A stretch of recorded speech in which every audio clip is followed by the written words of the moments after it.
টপিকগুলো হচ্ছে প্রথমে কেপলারের সূত্র, কেপলারস ল। কেপলারের সূত্র আছে তিনটা সূত্র আছে। নিউটনস গ্র্যাভিটেশনাল ফর্মুলা, নিউটনস ল, তারপরে আসবে আমাদের প্রাবল্য। তাহলে প্রাবল্য লিখে ফেলি, ইন্টেন্সিটি বাংলায় লিখে ফেলি, এটা যেভাবে মনে থাকে যেটা ভালো। প্রাবল্য যেটাকে আমরা প্রকাশ করি ই দ্বারা। ওকে, তারপরে আসবে কে জি এর মানের তারতম্য। জি এর তারতম্যের পরে আমরা চলে যাবো কোথায়? বিভবে। হ্যাঁ, বিভব এবং বিভব শক্তি। যেহেতু চ্যাপ্টার মহাকর্ষের, তাই এটা বাই ডিফল্ট মহাকর্ষীয় হবে। বিভব এবং বিভব শক্তি। তারপরে কি? শক্তির নিত্যতা। শক্তির নিত্যতা বলতে আমরা এখানে বলবো যান্ত্রিক শক্তির নিত্যতা, যান্ত্রিক শক্তির নিত্যতা। তারপরে চলে যাবো মুক্তিবেগে।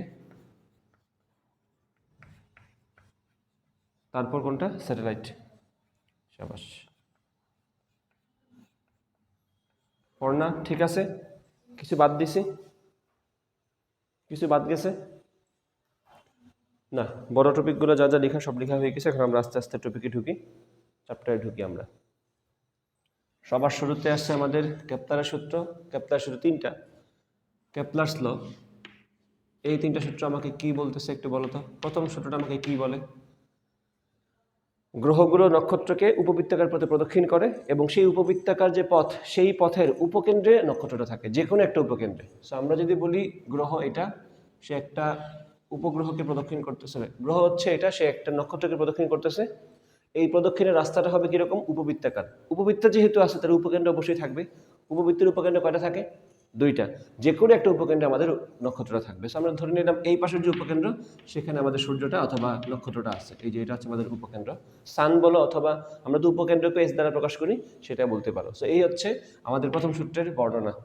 গ্রহগুলো নক্ষত্রকে উপবৃত্তাকার পথে প্রদক্ষিণ করে এবং সেই উপবৃত্তের দুইটো উপকেন্দ্রের যে কোনো একটাতে নক্ষত্রটা থাকে। এটা গেলে প্রথম সূত্র। এটা তোমাদের পরীক্ষায় বিবৃতি হিসেবে আসতে পারে, যে বিবৃত করো, এটা আসতে পারে। দ্বিতীয়টা সেকেন্ড ল। সেকেন্ড ল কি বলে? এই যে উপবৃত্তাকার পথে সে ঘুরতেছে, এই যে উপবৃত্তাকার পথে সে ঘুরতেছে, সে সমান সময়ে সমান ক্ষেত্রফল অতিক্রম করে নক্ষত্রের সাথে। তাহলে নক্ষত্রের সাথে ধরো আমি বললাম সে এ থেকে এখানে বি আসছে টি সময়ে। তাহলে এই ক্ষেত্রে সে নক্ষত্রের সাথে উৎপন্ন যে এরিয়াটা তৈরি করছে, যে ক্ষেত্রটা তৈরি করছে, তার ক্ষেত্রফল হচ্ছে এইটুকু। এটাকে আমি বললাম এ এস বি। তাহলে এখানে টি সময়ে যে পরিমাণ জায়গা গেছে, সেই অনুযায়ী তার সূর্যের সাথে অথবা নক্ষত্রের সাথে উৎপন্ন ক্ষেত্রফলটা হচ্ছে এইটুকু। এখানে যদি সে সেম সময় হাতে পায়, সেক্ষেত্রে সে একটু বেশি যাবে, কারণ ক্ষেত্রফল সেম উৎপাদন করতে হবে। কারণ এখানে সে টি সময় পাইছিল, এখানে সে এ থেকে বিতে আসছিল টি সময়, এখন সে সি থেকে ডিতে আসছে নক্ষত্রের কাছাকাছি এলাকায়। তো সেক্ষেত্রে তাকে একটু বেশি যাওয়া লাগবে। যদিও এখানে এই কথা বলতে হবে না, তুমি সেটা বলবা সমান সময়ে সমান ক্ষেত্রফল অতিক্রম করে। ঠিক আছে, আমি এখানে বলতে পারি যেহেতু সময় অতিবাহিত হয়েছে সেম পরিমাণ, টি টি এখানে সেম, তাহলে এখানে যা ক্ষেত্রফল কভার করছে, এখানে সে তাই ক্ষেত্রফল কভার করতে বাধ্য। বোঝা গেছে কিনা? আচ্ছা, এখানে কয়েকটা ম্যাথমেটিক্যাল পার্ট আছে। ম্যাথমেটিক্যালি এটাকে কীভাবে লেখা যায় একটু খেয়াল করবা। আমি এটাকে এভাবে লিখতে পারি, A1/T1 সমান A2/T2। বলো তো কোনো সমস্যা হয় কিনা? A1/T1 মানে কি? ধরো আমি বললাম ডিফারেন্ট টাইমে সে ডিফারেন্ট ক্ষেত্রে, মনে করে একটা জায়গায় সে 12 সেকেন্ডে একটা এরিয়া কভার করছে, আরেক জায়গায় সে 8 সেকেন্ডে একটা এরিয়া কভার করছে। না এখানে এরিয়া সমান হবে, না এখানে সময় সমান। সময় সমান না মানে এরিয়া সমান হবে না। কিন্তু যেটা সমান হবে সেটা হচ্ছে কি, আমি ওই সার্টেন এরিয়াকে ওই দরকার যে সময়টা লাগছে সেটা দ্বারা ভাগ যদি করে দিই, এটা কোন এরিয়া হবে বলতো? একক সময় এরিয়া। এই যে এরিয়াকে তার সময় দ্বারা ভাগ করছি, তাহলে আমি কি 1 সেকেন্ডেরটা পেয়ে যাবো না? এটা যে 1 সেকেন্ডেরটা, এটা তো সেম 1 সেকেন্ডেরটা, 1 সেকেন্ডেরটা সেম হবে। তো এই জন্য বলতে পারি আমরা A1/T1 সমান A2/T2। এটা কি বুঝছো? এটাকে আমরা সাধারণত এইভাবে লিখতে পারি, A1/A2 সমান T1/T2। সো এটা হচ্ছে কেপলারের সেকেন্ড ল থেকে একটা সূত্র, যেটা তোমাদের পরীক্ষায় এমসিকিউতে ম্যাথমেটিক্যালি আসতে পারে। যে 2-3টা বলে দিবে তোমাকে, ধরো এই ক্ষেত্রফল বলে দিল, সময় বলে দিল, তারপরে বললো এই সময়ে কতটুকু ক্ষেত্রফল কভার করবে, অথবা ক্ষেত্রফল বলে দিল, বলে কত সময় লাগছে। এই যে সূত্র দিয়ে কাজ করতে পারবা, A1/A2 সমান T1/T2। আরেকটা অ্যাডভান্স ভার্সন আছে এটার বলা যায়, সেটা হচ্ছে এটা। আমরা এটা বলতে পারি DDT অফ A সময় সাপেক্ষে ক্ষেত্রফলের পরিবর্তনের হার কি থাকবে? কনস্ট্যান্ট থাকবে। DDT অফ A সমান কি হবে? কনস্ট্যান্ট। সময় সাপেক্ষে ক্ষেত্রফলের পরিবর্তনের হার হবে কনস্ট্যান্ট। এটা মাথায় রাখবা, ঠিক আছে কিনা? ওকে, ওইটা কি নির্দিষ্ট গ্রহ নির্দিষ্ট নক্ষত্রের জন্য, ওই সূর্য আর পৃথিবীর ক্ষেত্রে রিলেটিভিটি অফ একটা কনস্ট্যান্ট। গেল এটা ফার্স্ট ল, গেল এটা সেকেন্ড ল, তারপরে আসে থার্ড ল। থার্ড ল কি বলে? থার্ড ল বলে অতিক্রম করতে যে সময় লাগে টি, সেই টি এর বর্গ তার সূর্য থেকে তার গড় দূরত্বের ঘনর সমানুপাতিক। তো আমি এটাকে এভাবে লিখব, T square is proportional to a cube, যেখানে এটাকে আমি এভাবে লিখতে পারি T1 square by T2 square সমান A1 cube divided by A2 cube. এখানে এ কে গড় দূরত্ব তো বইয়ে লেখা আছে, আমরা জ্যামিতিকভাবে এ বলতে কাকে চিনি? উপবৃত্তের ক্ষেত্রে উপবৃত্তের সমীকরণে যাও, সেই সমীকরণে আমরা এ লিখতাম না একটা, সেটা কি ছিল একটু বলো তো? এই যে এটা x square by s square plus y square by b square সমান 1। এই যে এটা, এই হচ্ছে সেই এটা এখানে লিখছি আমরা। অর্থাৎ এটা কিন্তু মূলত কোনো ব্যাসার্ধ না, এটা কিন্তু কোনো স্পেসিফিক দূরত্ব না, এটা হচ্ছে তোমার ওই উপবৃত্তের প্রধান অক্ষের অর্ধেক দৈর্ঘ্য।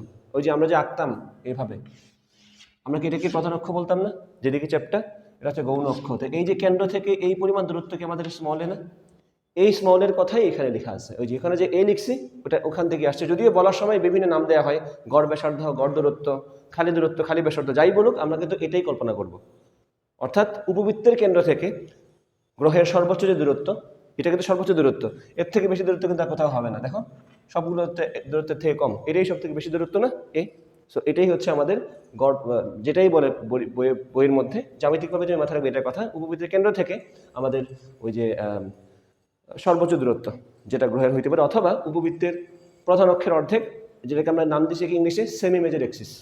সো এটা অনেকগুলো নাম আছে, এটা লিখে দিই। এ হচ্ছে গড় দূরত্ব, চিত্র এঁকেছি যাতে মনে থাকে, গড় দূরত্ব,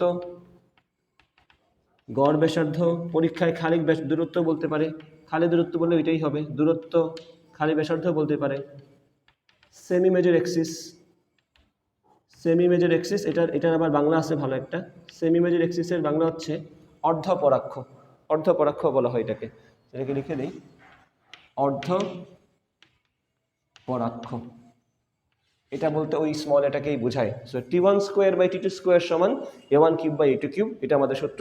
এবং এখানেও সেম টাইপের প্রশ্ন পরীক্ষা আসতে পারে, সূর্যটা দিয়ে দিল, ধরো মঙ্গলের পর্যায়কাল দিয়ে দিল কতক্ষণে সে একবার ঘুরে আসে, পৃথিবীরটাও বলে দিল, পৃথিবীরটা বলবে না, পৃথিবীটা আমরা এমনি জানি, তারপর বলে পৃথিবীর দূরত্ব হচ্ছে এত, মঙ্গলের দূরত্ব কত বের করো, সেখান থেকে বের করা যাবে না, তিনটা দিলে তো একটা বের করা, 4 নম্বরটা বের করাই যায়। সো এটাও একটা টিপিক্যাল প্রশ্ন হতে পারে এখান থেকে। এগুলো মূলত এমসিকিউতেই আসে, ক্যাপ্টারের জিনিসপত্র এমসিকিউতেই আসবে। সূত্রগুলোর বিবৃতি আসতে পারে কোথায়? 1 মার্কের প্রশ্নে, যে ক্যাপ্টারের দ্বিতীয় সূত্র বিবৃতি করো, তৃতীয় সূত্র বিবৃতি করো, অথবা প্রথম সূত্র বিবৃতি করো, অথবা দুইটা দিয়ে বলতে পারে 2 মার্কের প্রশ্ন, ক্যাপ্টারের সূত্রগুলো বিবৃতি করো, 2 মার্কের প্রশ্ন দিয়ে দিতে পারে। তখন তুমি একটু একটু করে লিখে সবগুলো দিয়ে দিলেই ফুল 2 মার্কস পেয়ে যাবে। বোঝা গেছে? আচ্ছা, এরপর আসছে নিউটনের সূত্র, মহাকর্ষীয় সূত্র। এটা আমাদের কমপ্লিট। নিউটনস ল 9-10 থেকে পড়া টপিক। বলের মান ভরের সমানুপাতিক গুণফলের আর দূরত্বের বর্গের ব্যস্তানুপাতিক। তো এটা একবারে লিখে দিই, G(m1 m2 by r square), যেখানে m1 হচ্ছে বস্তুর ভর, m2 হচ্ছে আরেকটা বস্তুর ভর, আর হচ্ছে তাদের কেন্দ্রের দূরত্ব, তাই না? আমি যদি চিত্র আঁকি এটার, এই হচ্ছে একটা বস্তু, এই হচ্ছে একটা বস্তু, তাদের কেন্দ্রের দূরত্ব হচ্ছে স্মল r, এটার ভর বললাম m1, এটার ভর বললাম m2, এই হচ্ছে কাহিনী। এখন বলটা কোন দিকে ক্রিয়াশীল? দুই দিকেই। m1 এর উপর প্রযুক্ত বল m2 দ্বারা হচ্ছে এইদিকে, m2 এর উপর প্রযুক্ত বল হচ্ছে m1 এর দিকে এইদিকে। সো এরা একে অপরকে আকর্ষণ করে, সমান এবং বিপরীতমুখী বলে। এই বলের মান যা, ওই বলের মানে তাই, এটাই তো হওয়ার কথা। মহাবিশ্বে অবস্থিত যে কোনো দুইটা বস্তু পরস্পরকে এই বলে আকর্ষণ করে। পৃথিবী আপেলকে যে বলে টানে, আপেলের পৃথিবীকে সেম বলে টানে, এই হচ্ছে এখানের মেইন কথা। গেল এটা। এখন আসলে পরবর্তী আরেকটা কথা আসবে এখানে, এটার ভেক্টর ফর্মটা কি হবে? এটার ভেক্টর ফর্মটা কি হবে? ভেক্টর ফর্ম মানে কি? আমি বলের মানের সাথে বলের দিকটা অ্যাড করতে হবে। কোনো একটা ভেক্টরের মানের সাথে দিক অ্যাড করা মানে কি? ওই দিক বরাবর এক এক ভেক্টর গুণ করে দেয়া। আমি বললাম যদি ভেক্টর হিসেবে চাই এটাকে, এফ ভেক্টর সমান বললাম আমি G(m1 m2 divide by r square). তুমি যে কোনো একটাকে সাবজেক্ট ধরে কাজ করা শুরু করো। আমি বললাম আমি m2 এর উপর প্রযুক্ত বল নিয়ে কথা বলতে চাচ্ছি, তো m2 এর উপর প্রযুক্ত বলটা কোন দিকে? এই দিকে। সেটাকে এই রেখা বরাবর না, সেটা হচ্ছে এই রেখা বরাবর। যদি এই রেখা বরাবর প্রযুক্ত বল হয়, তাহলে আমার এই লেখা বরাবর একটা ভেক্টর লাগবে, যাকে তার মান দ্বারা ভাগ করে দিলে একক ভেক্টরটা হয়ে গেল। একক ভেক্টরের উদ্দেশ্য কি? মান চেঞ্জ না করে জাস্ট ডিরেকশনটা তাকে দিয়ে দেয়া। একক ভেক্টরের সোল পারপাসই হচ্ছে ডিরেকশন দেয়া, বাট মান চেঞ্জ করা যাবে না, সো মান তো এটাই থাকবে। আমি বললাম এই বরাবর যদি বলটা হয় তাহলে এই বরাবর ভেক্টর হিসেবে কে আছে? অবস্থান ভেক্টর। কার? ধরো M2 এর উপর প্রযুক্ত বল না, M2 এর উপর যদি প্রযুক্ত বল হয় আমি তো M2 এর অবস্থান ভেক্টর নিয়ে কাজ করবো, কারণ বলবো এটার উপর প্রযুক্ত বল। এটা বলতে কোথায় আছে সে? এই যে এখানে আছে। কার সাপেক্ষে কথাটা বলতে হবে? আমাদের কাছে তেমন সাপেক্ষ নাই, তাহলে আমাদের সাপেক্ষ বলতে এটাই আছে খালি M1। M1 সাপেক্ষে তার অবস্থানটা কত দূরত্বে? R দূরত্বে। আমি যদি বলি M1 সাপেক্ষে M2 এর অবস্থান ভেক্টর হচ্ছে এটা R ভেক্টর, তাহলে আমি কি বল যে রেখা বরাবর ক্রিয়াশীল সেই বরাবর একটা ভেক্টর পেয়ে গেলাম না? তো আমি বললাম কি আমি R ভেক্টরকে তার মান R দ্বারা ভাগ করলাম। সমস্যা কি হয়েছে বলতো? অবস্থান ভেক্টরটা হচ্ছে M2 এর এদিকে, তার উপর প্রযুক্ত বলটা হচ্ছে এদিকে, ঝামেলা হয়ে গেল। ডিরেকশন আসছে কিন্তু উল্টা দিকে চলে আসছে, একটা মাইনাস দিয়ে দিব সাথে আমরা, এই তো সমাধান হয়ে গেল। তাহলে মানও আসলো, দিকেও আসলো, ঠিক দিকেই দিকটা আসলো। এই হচ্ছে ভেক্টর ফর্ম। এখন তুমি যদি M1 এর উপর প্রযুক্ত বল নিয়ে কথা বলো, সেম কথা আবার সেম জিনিসই আসবে, কারণ এখানে কোনো পার্থক্য থাকবে না দুইটার মধ্যে। তাই বলি কত আসবে? Minus GM1 M2 R square আর গুণ করলে হবে R cube into R vector. এই হচ্ছে আমাদের vector form of Newton's gravitational formula. ঠিক আছে, তাহলে এই অংশের মধ্যে শেষ। এখন আসি কিছু বেসিক কথাবার্তায়, সেটা হচ্ছে জি এর মানটা কত? 6.673 10⁻11 newton metre square per KG square. আশা করি এটা মনে আছে। ওকে, এটাকে কি নামে ডাকা হয়? সার্বজনীন মহাকর্ষীয় ধ্রুবক, তাই না? আচ্ছা, এখন যদি তোমাকে বলা হয় এটার মাত্রা সমীকরণ লিখতে পারবে কিনা? জি এর মাত্রা সমীকরণ এককটাকে তার করসপন্ডিং মাত্রায় রূপান্তর করতে বলেই তো হয়েছে। আমি যদি বলা হয় নিউটন মানে কত? F = ma না, নিউটন মানে হচ্ছে KG metre per second square. আমি এটাকে ভেঙে যদি এইভাবে লিখি, কেজি মানে সবগুলোকে তুমি তার ওই যে ইউনিট মূল যে একক আছে সেখানে নিয়ে আসতে হবে, মৌলিকটাতে নিয়ে আসতে হবে আর কি। So KG metre per second square, সাথে মিটার স্কোয়ার আছে, সাথে কেজি ইনভার্স 2 আছে। এখানে এটাকে সাজাই, মিটার আর মিটার স্কোয়ার মিলে হবে মিটার কিউব। তাই এখানে লিখবো আমরা কেজি আর কেজি ইনভার্স 2 মিলে হবে কেজি ইনভার্স 1, এম আর এম স্কোয়ার মিলে হবে এম কিউব, আর এস ইনভার্স 2। তাহলে কি দাঁড়াবে এখানে ব্যাপারটা? M inverse 1 L cube T inverse 2। এগুলো তোমাদের অন স্পট বের করতে পারতে হবে, এগুলো মুখস্থ করে আসলে হবে না। হয়েছে এটুকু? ডান। তাহলে নিউটনস ল আমাদের যতটুকু দেখা ততটুকু দেখলাম। এখন আমরা আরেকটু ভিতরে যাই। এখানে হয়েছে এটুকু সবার? ওকে, ভেক্টর ফর্ম দেখা শেষ। এখন একটা কমন প্রশ্ন পরীক্ষায় যেটা আসতে পারে সেটা হচ্ছে এটা। ধরো তোমাকে বলা হলো একটা বস্তু আছে এখানে M1 ভরের, একটা বস্তু আছে এখানে M2 ভরের, আর একটা বস্তু আছে এখানে M3 ভরের। তাদের সবার প্রত্যেক দুইটার দূরত্ব তোমাকে বলে দিছে R1 R2 R3। তোমাকে যদি বলা হয় এখন M1 এর উপর প্রযুক্ত বলটা কত হবে, সেটা কিভাবে বের করবা? ম্যাথ করতে হবে না, জাস্ট বললেই হবে। M1 এর উপর প্রযুক্ত বলটা কিভাবে বের করব? M2 দ্বারা তার উপর প্রযুক্ত বল, সেটা কোন দিকে? এই দিকে। যার উপর প্রযুক্ত বল তার চিন্তা করবে, অন্য জনের চিন্তা করা লাগবে না। M2 দ্বারা প্রযুক্ত বল M1 এর উপর এবং M3 দ্বারা প্রযুক্ত বল M1 এর উপর, এই দুইটা বল বের করে তাদের লব্ধি বের করতে হবে। যেখানে তোমাকে মোস্ট লাইকলি পরীক্ষার সময় সমকোণী ত্রিভুজে দেওয়া হবে, এই কোণটা 60 ডিগ্রি হবে, ম্যাথটা সহজই থাকবে। বোঝা গেছে কিনা? পারবা তো এটা সলভ করতে? তো এই বলের মানটা বের করতে হবে, সাথে দিকটা বের করতে হবে। তাহলে এখন একটা ম্যাথ দিই তোমাদেরকে, আমি যেহেতু বলেই ফেললাম। এটা একটা সমকোণী ত্রিভুজ, সমবাহু ত্রিভুজ, নাম হচ্ছে ABC। তার তিনটা শীর্ষবিন্দুতে তিনটা বস্তু আছে, 2 কেজি ভরের বস্তু আছে এখানে, এখানে আছে 6 কেজি, আর এখানে আছে মনে করো 4 কেজি। প্রত্যেকটা বাহুর দৈর্ঘ্য হচ্ছে 1 মিটার করে, 1 মিটার দৈর্ঘ্যের প্রত্যেকটা বাহু। প্রশ্ন হচ্ছে এ বিন্দুতে থাকা বস্তুর উপর প্রযুক্ত বলটা নির্ণয় করো, FA নির্ণয় করো।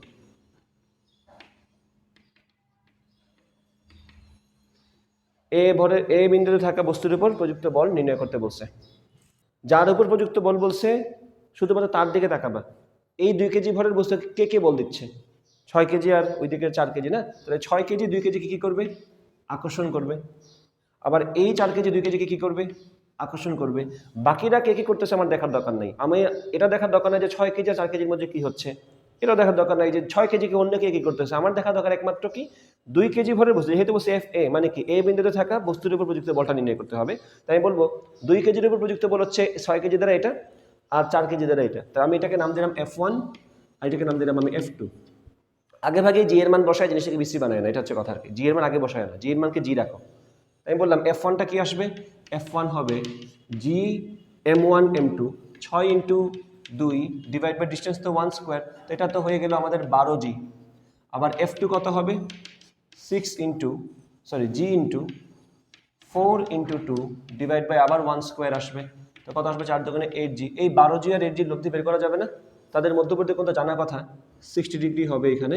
সো আমি এখানে বলবো এফ সমান কত আসবে, এফ এ সমান কত আসবে √ 12 জি এর বর্গ প্লাস 8 জি এর বর্গ প্লাস 2 ইন্টু 12 জি ইন্টু 8 জি ইন্টু কস 60 হাফ আর একটু কাটা, এখানে একটা ব্র্যাকেট দিয়ে দিই বড় দেখে। ওকে, 12 জি স্কোয়ার কত আসবে 144 জি স্কোয়ার, 8 জির বর্গ কত আসবে 64 জি স্কোয়ার, 12 জি আর 8 জি কত হবে 8 12 96 জি স্কোয়ার। এরপরে তুমি যুগটুক করে যা আসবে সব শেষে আবার সামথিং জি আসবে। 144 আর 64 আর 96 যোগ করলে কত হয় বলো, 144 64 আর 96 যোগ করে কত হয়, হ্যাঁ √ 244 থাকবে, তাহলে আমি বলবো তাহলে √ 244 জি। এখন তুমি এরপরে ফাইনালি মানটা বসায় দাও, আগে ভাগে যদি তুমি জি এর মান বসাও জিনিসটা দেখতেই বিশ্রী হবে, তোমার কাজ করতে কষ্ট হবে। এখন এইটুকু ডান, এরপরে কাজ কি কোনটা বের করা, জানা কথা আমাদের 6 কেজি যেহেতু মান বড়, তাহলে লব্ধিটা একটু এদিকে বেশি থাকবে। এখন আমাদের ত্রিভুজ বলা আছে, আমি কোন ভেক্টরের সাথে কোনটা বলবো সেটার সাথে আমি থিটা দিব। আমি যদি বলি লব্ধির কোনটা হচ্ছে এটার সাথে, তা আমি এটাকে কি কল্পনা করব পি, আমার কাছে বলছিলাম এগুলা, যার সাথে লব্ধির কোণ সে হচ্ছে কি পি। এখন তুমি tan থিটা সূত্র অ্যাপ্লাই করো, tan থিটা সমান কি কিউ সাইন আলফা, কিউ বলতে কি এখানে এটা যদি পি হয় এটা কি হবে কিউ, কিউ সাইন আলফা বলতে কি আমরা লিখব F2 সাইন আলফা, আলফা কত 60 ডিভাইড বাই পি মানে হচ্ছে F1 P plus Q cos 60, তাহলে F2 কত, F2 হচ্ছে আমাদের 8G ইন্টু √3/2 আর F1 কত, F1 হচ্ছে 12G plus 8G into cos 60 একবারে হাফ লিখে দাও। এখান থেকে দেখো দুই উপরে নিচে জি কাটা যাবে, উপরেও জি আছে নিচেও জি আছে, জি সবগুলো কেটে দাও এখানে কাটলাম 2 দিয়ে 8কে ভাগ করলে 4√3 এখানে আসবে 4√3 আর নিচে কি আছে 12 আর 12, এটা তো 2 দিয়ে 8কে কাটলে 4 থাকে, 12 আর 4 কত 12 আর 4 হচ্ছে 16, 4 দিয়ে 16কে ভাগ করলে 4 √3/4, tan থিটা সমান √3/4 আসছে, থিটা সলভ করে বের হয়ে যাবে। তাহলে কখন বলবা লব্ধিটা বা এই বলটা এবি বাহুর সাথে এত কোণে আছে, এটা বললেই হয়ে যাবে। বোঝা গেছে, মানও বের হইলো দিকও বের হবে। আর সবশেষে এখানে একটা নিউটন লিখে দিও, কারণ বল তো এককটা দিতে হবে তোমার। আরেকটা টাইপের প্রশ্ন আসতে পারে এখান থেকে নিউটনের সূত্র এর প্রয়োগ হিসেবে, সেটা হচ্ছে এটা, তোমাকে বললো এই হচ্ছে পৃথিবী আর এই হচ্ছে চাঁদ, প্রশ্ন করলো তোমাকে যে পৃথিবী থেকে চাঁদের দূরত্ব তোমাকে আমি বলে দিলাম, পৃথিবী থেকে চাঁদের দূরত্ব তোমাকে আমি বলে দিলাম, তোমাকে আমি পৃথিবীর ভরও বলে দিলাম ক্যাপিটাল এম, চাঁদের ভরও বলে দিলাম মনে করো এম, এভাবে বললাম ME আর এটাকে বললাম MM।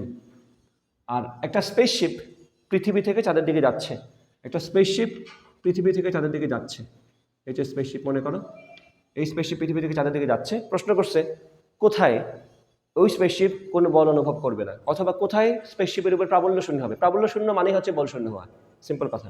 সো আমরা পৃথিবীর ভর জানি 6 × 10⁻²৪, চাঁদের ভর হচ্ছে 7 × 10⁻²২, এদের মধ্যবর্তী দূরত্ব কত, distance between moon and earth কত হয়, হ্যাঁ মুখস্থ আছে নাকি,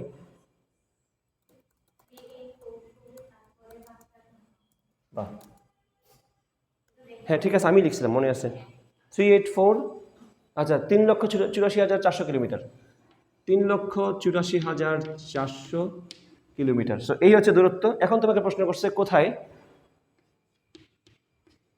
কোথায় এই স্পেসশিপটা, যে স্পেসশিপ তো মনে হচ্ছে না এটারে,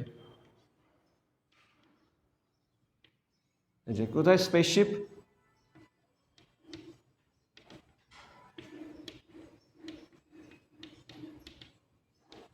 কোনো বল অনুভব করবে না, কোথায় স্পেসশিপ কোনো বল অনুভব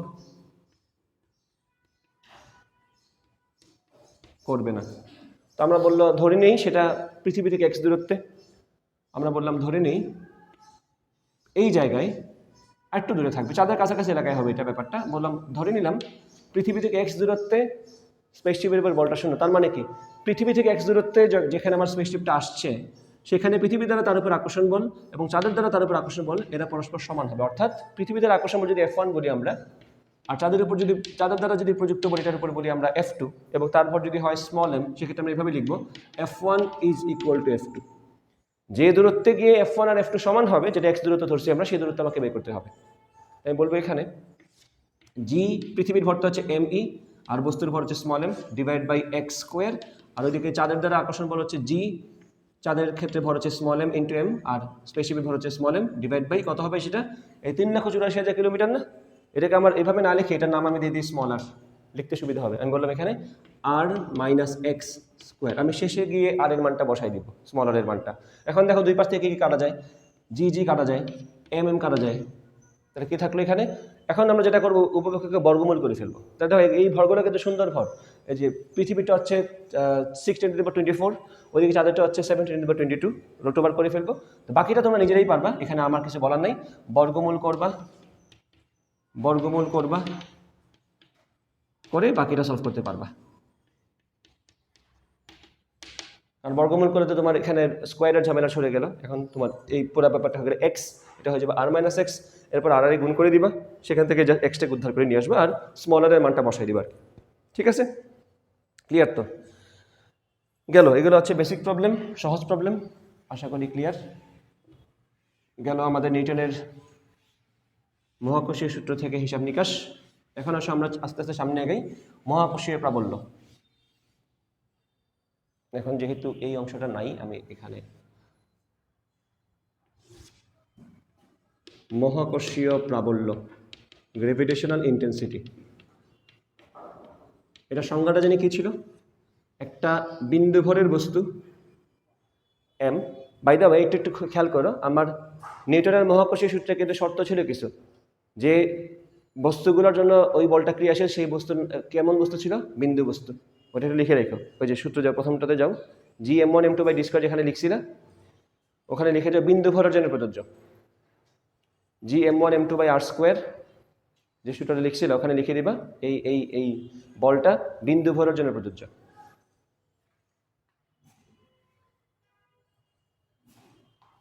বিন্দু ভরের বস্তুর জন্য প্রযোজ্য।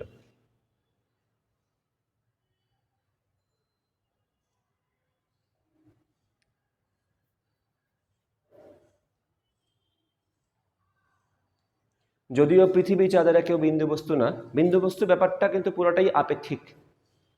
যেহেতু এরা সুষম গোলক হিসেবে ধরে নেই, এদেরকে বিন্দু হিসেবে ট্রিট করা যায়, এরা বিন্দু হিসেবে ট্রিট করে। অথবা দূরত্ব যখন অনেক বেশি হয়ে যায়, তখন যে জিনিসটাকে আমার কাছে দেখতে বিন্দু মনে হয়, সে কিন্তু আসলে বিন্দু হিসেবে বিহেভ করবে আমার ক্ষেত্রে। ধরো একটা তারা আমার থেকে অনেকগুলো আলোকবর্ষ দূরে আছে, আমি তো তারা দেখতে বিন্দুর মতোই মনে হয়, যেহেতু তার কাছে আমার দেখতে বিন্দু মনে হচ্ছে, সে আমার কাছে বিন্দুর মতো আচরণ করবে। এটাও একটা কথা। আর আরেকটা কথা হচ্ছে, যদি সুষম গোলক হয় তাকে আমরা ইভেনচুয়ালি বিন্দু ভরের বস্তুর মতো করে সূত্র দিয়ে কাজ করে ফেলতে পারি, ওখানে বিন্দু ভরের বস্তুর মতো সে বিহেভ করে। বুঝছো? ওকে, আসো এখন এখানে তোমাকে বলছে মহাকর্ষীয় প্রাবল্য বিন্দু ভরের বস্তুর জন্য কাজ করবে। বললাম এম ভরের বস্তু, তার থেকে আর দূরত্বে আমি যদি একটা 1 কেজি ভরের বস্তু নেই, তাহলে এই 1 কেজি ভরের বস্তুকে সে যে বলে আকর্ষণ করবে তাকে আমরা বলবো মহাকর্ষীয় প্রাবল্য। এখানে কথা আছে, এভাবে 1 কেজি ভরের বস্তু আমরা তো সংজ্ঞার জন্য লিখবো, এককটা কী হবে একটু বলো তোমাকে।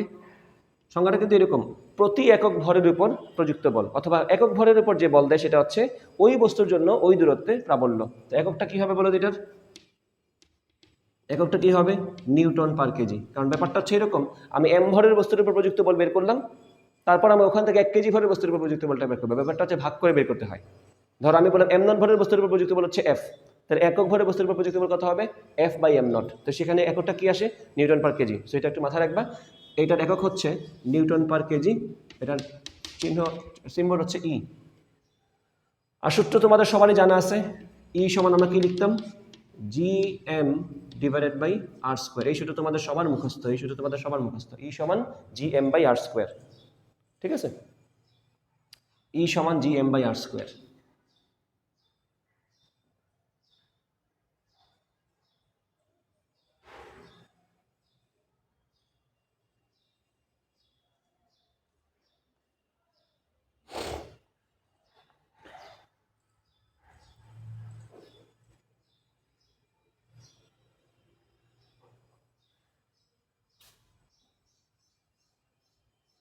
হয়েছে এটুকু? আচ্ছা, তাহলে মহাকর্ষীয় বল দিয়ে যে প্রশ্নগুলো করা যায় এক্স্যাক্টলি সেম প্রশ্ন তোমার প্রাবল্য দিয়েও করা যাবে। তোমাকে ধরো আমি বললাম এই সেম চিত্র আমি আগের মতো দিই আবার, বললাম এখানে একটা বস্তু রাখা আছে এ, বললাম 2 কেজি ভরের বস্তু রাখা আছে, এখানে বললাম 6 কেজি ভরের বস্তু রাখা আছে, এখানে বললাম আমি 4 কেজি ভরের বস্তু রাখা আছে। এখন তোমাকে প্রশ্ন করলাম ই এ নির্ণয় করো, মানে কি আমাকে কি বের করতে বলছে? এখন এ বিন্দুতে প্রাবল্য বের করতে বলছে। যখন তোমাকে এফ এ না বলে বলছে ই এ বের করো, তার মানে কি এই বিন্দুতে তুমি প্রাবল্য বের করবা। তো যে বিন্দুতে প্রাবল্য বের করবা সেই বিন্দুতে তুমি কত ভর কল্পনা করতে হবে? 1 কেজি। এখানে কত কেজি আছে তোমার দেখার দরকার নেই, এখন তুমি শুধুমাত্র এখানে কত কল্পনা করবা? 1 কেজি। অর্থাৎ তুমি বাকি দুইটা পয়েন্টের জন্য এখানে প্রাবল্যটা বের করবা। তখন আমি এখানে বলবো এই 6 কেজি ভরের বস্তু এখানে কি করবে? 1 কেজি ভরের বস্তুকে আকর্ষণ করবে, সেটা থাকবে এদিকে। এই 4 কেজি ভরের বস্তু এখানে কি করবে?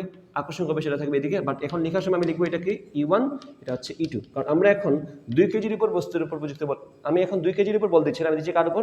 1 কেজির উপর। তো তোমার এখানে 2 কেজি থাকুক, 1 কেজি থাকুক, 100 কেজি থাকুক, কল্পনা করবে কত? 1 কেজি। তো সেই জায়গা থেকে বললাম E1 কত হবে? এই যে সূত্র ফলো করবো আমরা, G ইন্টু 6। সূত্রটাই ভাই মনে রাখ, প্রাবল্য সূত্র তো এটা GM/R²। বাট কারণ তুমি এখানে GM1 M2 বললে, M2 তো আমাদের 1 কেজি, সেটা লিখতে হয় না, সেই জন্য আমরা এটা লিখি না। So G into 6 divided by, এটা আবার বললাম 1 মিটার করে বাহুর দৈর্ঘ্যগুলো, 1 মিটার 1 মিটার 1 মিটার 1 স্কোয়ার, এটা আসবে 6G। আর E2 সমান কত আসবে? E2 সমান আসবে G ইন্টু 4 ডিভাইড বাই 1, এটা হবে 4G। এক্স্যাক্টলি সেম স্টাইলে কি 6G এবং 4G এর মধ্যে লব্ধি বের করা যাবে না? মধ্যবর্তী কোণ কত ডিগ্রি?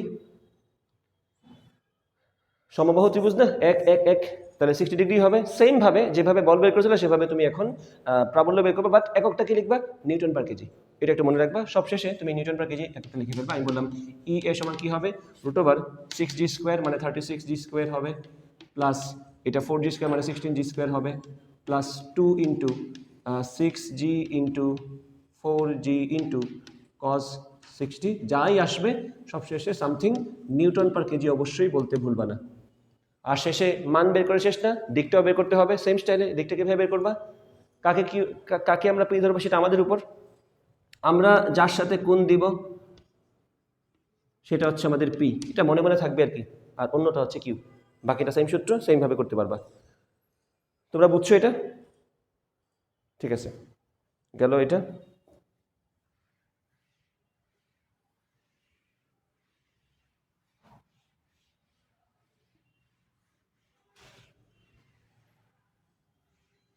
প্রাবল্যের অংশ আমাদের ডান। এখন আমরা কিছু গ্রাফ দেখব। আমাদের মহাকর্ষীয় সূত্র দেখা হইল, প্রাবল্য দেখা হইল, এখন আমরা চলে যাব গ্রাফে। আমি এফ ভার্সেস আর এর গ্রাফ যা পাবো, ই ভার্সেস আর এর গ্রাফ, মানে ই আর এফ এর মধ্যে আর এর সাথে গ্রাফের কোনো পার্থক্য নেই। ও আরেকটা কথা একটু বলে রাখি, কোনো একটা বস্তুর, এটা প্রাবল্যের অংশে অ্যাড হবে, কোনো একটা বস্তুর নিজের অবস্থানে প্রাবল্য কত? 0। অপশন তো থাকবে 0, অসংজ্ঞায়িত, তারপরে অমুক তমুক। জি, হ্যাঁ, আচ্ছা অপশন দেই। অপশন এ হচ্ছে 0, অপশন বি হচ্ছে অসংজ্ঞায়িত, অপশন সি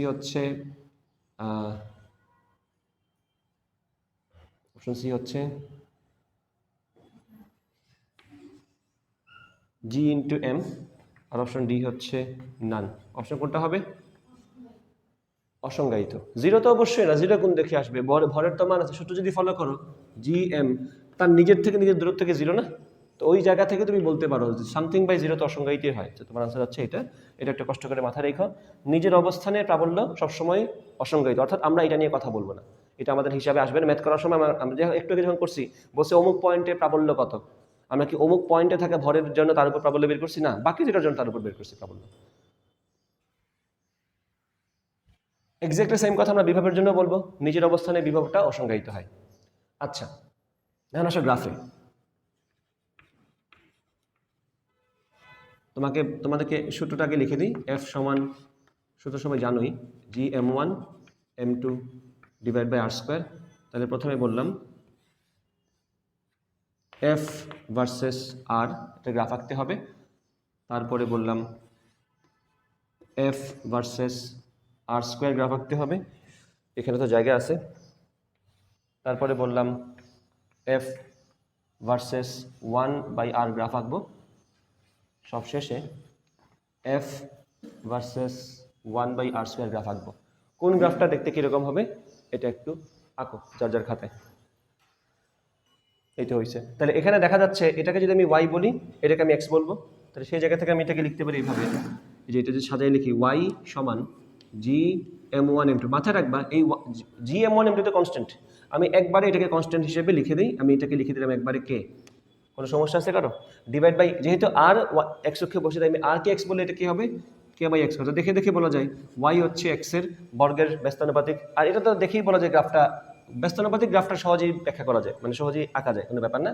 তারপর এফ ভার্সেস r²।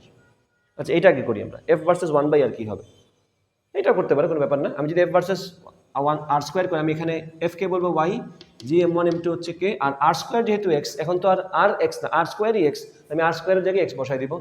এটা একটু ফ্ল্যাট হবে, এটা যেহেতু বর্গের ব্যস্তানুপাতিক ছিল একটু খাড়া হয়েছে, এটা যেহেতু পাওয়ার 1-এর ব্যস্তানুপাতিক এটা একটু ফ্ল্যাট হবে। এটা আমরা পড়ছি যে যত বেশি পাওয়ার হবে ব্যস্তানুপাতিকে তত বেশি সে খাড়া হবে। সো এইটুকু মাথায় রাখবা। এটা যদি একটু খাড়াভাবে আঁকো, এটা একটু এইভাবে যদি আঁকো তোমরা, ধরো আমি বললাম এটা আমি এইভাবে আঁকলাম, তো এটা একটু ফ্ল্যাট হবে, কম্পারিজনটা বোঝানোর জন্য আর কি। যেটা একটু ফাস্ট ফল করবে এটা একটু স্লো ফল করবে, কারণ এখানে বর্গের ব্যস্তানুপাতিক মানে কি, ডাবল হইলে এখানে ডাবল হইলে হবে অর্ধেক, আর এখানে ডাবল হইলে হয়ে যাবে 1/4, এখানে ট্রিপল হইলে হবে 1/3, এখানে ট্রিপল হইলে হবে 1/9, এখানে 4 গুণ হইলে হবে 4/1 আর এখানে 4 গুণ হইলে হবে 16/1। তো জিনিসটা তো অনেক ফাস্ট ফল করতেছে, যেহেতু ফাস্ট ফল করতেছে গ্রাফটা একটু খাড়া থাকবে, এটাই হওয়ার কথা। এরপর আসো এফ ভার্সেস 1/r, আমি আবার সেম সেটা দুই পাশে দরকার নেই, কারণ তুমি দূরত্বের মান তো পজিটিভই বসাবা, দূরত্বের মান তো নেগেটিভ বলতে এখানে কিছু নেই। আর এখানে এটা তোমার একটা ভুল হয়ে যাবে যে তুমি এই পাশে নেগেটিভ বলো, r² মান নেগেটিভ কেমনে হয়, একটা সংখ্যার বর্গ নেগেটিভ কেমনে হয়, এই কথা তোমার এখানে বলতে পারার কথা। এখানে তুমি চাইলে বলতে পারো যে নেগেটিভ নেওয়া যায় কিনা, নেগেটিভ। এখন আমরা তো বলতেছি এর হচ্ছে দূরত্ব কি নেগেটিভ হয়, ওই জায়গা থেকে আমরা আর এর ওই পাশটা আসবো না আর কি, বুঝছো? সো যেহেতু আমরা আর বলতে দূরত্ব বোঝাচ্ছি, দূরত্ব তো হচ্ছে জাস্ট একটা মাপ, যে 10 মিটার দূরত্ব, তো এটাতে পজিটিভ হবে নর্মালি, এটা এই পাশে আসার দরকার নেই, বুঝছো? কোনো কোনো ক্ষেত্রে আর বলতে জাস্ট স্মরণ বোঝায়, সেক্ষেত্রে নেগেটিভ আসতে পারে, তো সেটা আমাদের কনসার্ন হওয়ার দরকার নেই এখন। কিন্তু এটাতে অবশ্যই মাথায় রাখবে, এটা কখনোই নেগেটিভে আসবে না, কারণ r² নেগেটিভ বলতেছে মানে তুমি জিনিসই বুঝো নাই। r² নেগেটিভ মানে কি, আর অসংজ্ঞায়িত, অথবা আর হচ্ছে জটিল সংখ্যা, তাই না? অসংজ্ঞায়িত না, জটিল সংখ্যা হবে, বাট জিনিসটাতে এক্সিস্ট করে না, আর তো নেগেটিভ হইতে পারে না।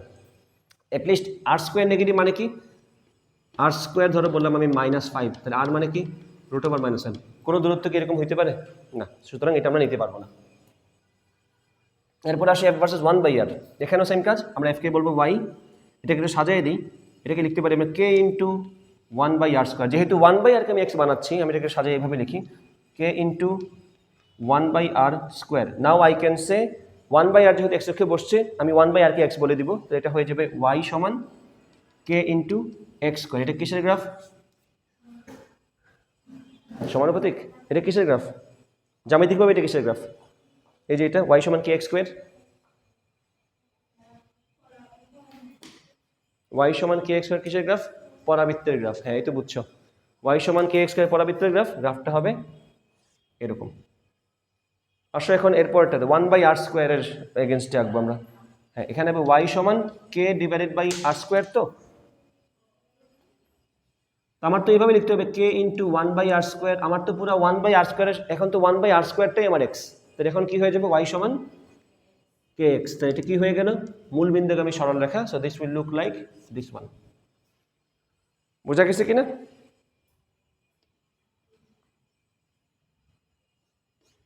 এই যেটা হচ্ছে যেটা, তো আমরা আশা করি বুঝতে পারছি ব্যাপারটা। এখন দেখো যে কথাগুলো আমি এখন এফ এর জন্য বললাম, এক্স্যাক্টলি সেম কথা কি আমরা ই এর জন্য বলতে পারবো না, সেম চেহারাই তো আসবে। আমি যদি এফ এর জায়গায় ই বলে দিই,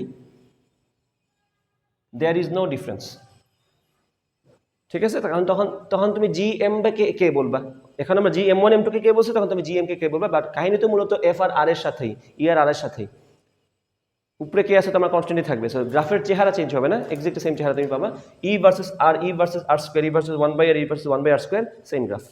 বোঝা গেছে? গেল প্রবলের অংশ, প্রবলেম আমাদের ডান।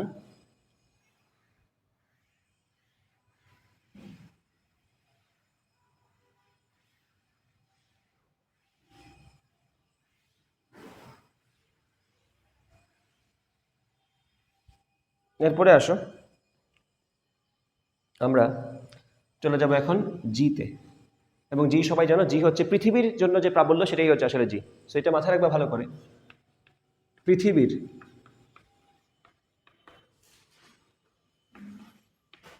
প্রাবল্য, পৃথিবীর প্রাবল্য, তাহলে পৃথিবীর জন্য যে প্রাবল্য তাকে আমরা জি নামে প্রকাশ করে থাকি। অর্থাৎ প্রাবল্য is one kind of acceleration. প্রাবল্য is one kind of acceleration, মানে ইন্টেন্সিটি অ্যাক্সেলারেশনটাই আসলে তোমরা ভেঙে দেখবা।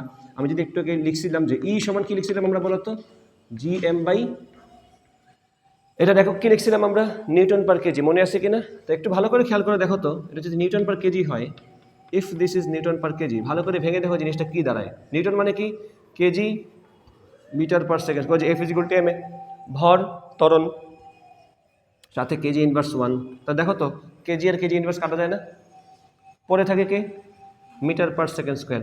মিটার পার সেকেন্ড স্কোয়ার জানি কার একক, ত্বরণের একক, জি এর না ত্বরণের একক। তাহলে প্রাবল্যকে আমরা ত্বরণ বলতে পারি। আর যেহেতু পৃথিবীর জন্য ত্বরণ, যেহেতু পৃথিবীর অবিকর্ষীয় বলের জন্য ত্বরণ, তাই ওটাকে বিশেষ নামে ডাকা হয় স্মল জি। স্মল জি মিনস গ্রেভিটেশনাল অ্যাক্সেলারেশন। যেহেতু এটা ত্বরণই এবং যেহেতু এটা ক্রিয়েশন হচ্ছে পৃথিবীর অবিকর্ষীয় বলের কারণে, অবিকর্ষীয় মানে তো গ্রেভিটেশনাল, সেজন্য এই এ কে চেহারা বদলে বলা হয়েছে জি। এটা ত্বরণই। পৃথিবীর উপর একটা বস্তুকে ছেড়ে দিলে সে কত ত্বরণে এসে পড়ে, জি ত্বরণে এসে পড়ে।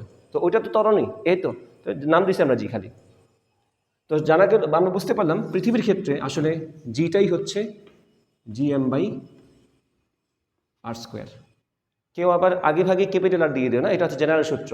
স্মল আর বলতে কি বোঝাচ্ছে, কেন্দ্র থেকে দূরত্ব, সেটা লিখে রাখো। স্মল আর বলতে আমরা কি বুঝতেছি, স্মল আর মিন এখানে করতেছি আমরা পৃথিবীর কেন্দ্র থেকে দূরত্ব। তো যদি বস্তু থাকে পৃথিবীর পৃষ্ঠে, তাহলে কেন্দ্র থেকে দূরত্ব হয়ে যাবে ব্যাসার্ধের সমান। তাই বস্তু যদি পৃথিবীর পৃষ্ঠে থাকে, যদি এরকম এখানে থাকে, তখন তো দূরত্ব মানে পৃথিবীর ব্যাসার্ধটাই। তখন আমরা লিখি জি সমান G M divided by R square. G সমান G M divided by R square, তখন আমরা এটা লিখি।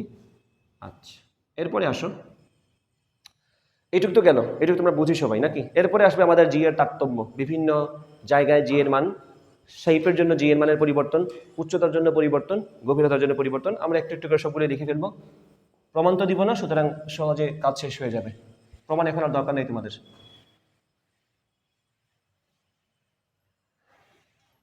তো টপিকের নাম হচ্ছে জি এর তারতম্য।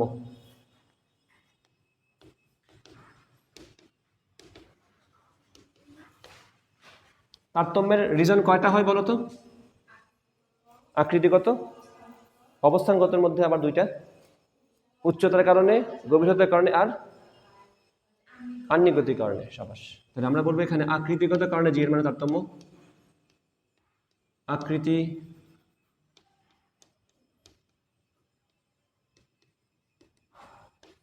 এখানে হচ্ছে পৃথিবীকে আমরা একটু চ্যাপ্টা করে এঁকে দেব ইচ্ছা করি।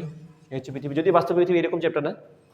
তাই আমি বললাম এই বরাবর হচ্ছে আমাদের মরু অঞ্চল, মেরু অঞ্চল, আর এই বরাবর হচ্ছে আমাদের বিষুবীয় অঞ্চল। যেখানে কি ব্যাসার্ধ একটু বড় না, ব্যাসার্ধ যেহেতু একটু বড়, দূরত্ব এখানে একটু বেশি, তাহলে জি এর মান হবে একটু ছোট।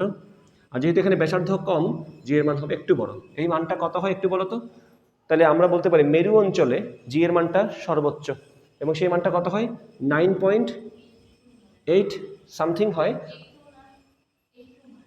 আচ্ছা লিখে দাও 82 মিটার পার সেকেন্ড স্কোয়ার। আর এখানে কত জি এর মানটা, 9.78 মিটার পার সেকেন্ড স্কোয়ার। ওকে, তাহলে আমরা বলতে পারি আকৃতিগত কারণে কেন কি হয়, এখানে কোনো ম্যাথ নাই, জাস্ট মনে রাখলেই হবে। এই বরাবর জিনিসটা বেশি দূরত্বে থাকে, তাই জি এর মানটা সর্বনিম্ন, আর এই বরাবর দূরত্ব সব থেকে কম থাকে, তাই জি এর মানটা সর্বোচ্চ। এখানে আর কোনো এক্সট্রা কথা আসবে না। উচ্চতার কারণে জি এর মানের তারতম্য।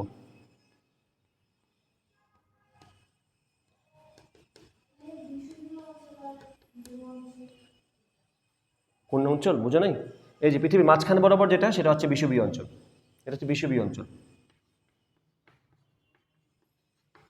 বিষুবীয় অঞ্চল অথবা এটাকে নিরক্ষ অঞ্চল বলা হয়। ওই যে বিষুব রেখা, নিরক্ষ রেখা, এটা মূলত পৃথিবীর একদম মাঝখান বরাবর যে রেখাটা যায়, একদম পৃথিবীকে দুইটা সমান গোলার্ধে, মানে পৃথিবীকে দুইটা সমান বাটির মতো অংশে বিভক্ত করছে যে জিনিসটা, তাকে বলা হয় বিষুবীয় অঞ্চল। একটা পৃথিবীর পেট বরাবর গেছে আর কি জিনিসটা, রেখাটা। ঠিক আছে, ওইটা হচ্ছে বিষুবীয় অঞ্চল অথবা নিরক্ষ অঞ্চল, নিরক্ষীয় অঞ্চল।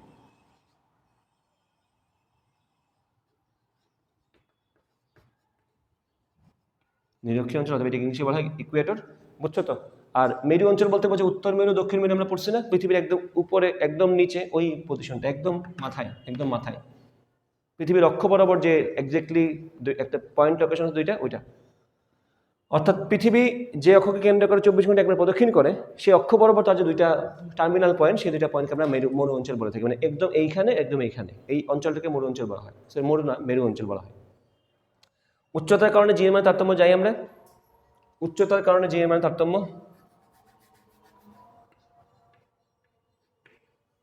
উচ্চতার কারণে এটা তো হয়েছে সমান নাকি? উপরেরটা মুছে দিই, এটা এখানে উপরে লিখে দিই।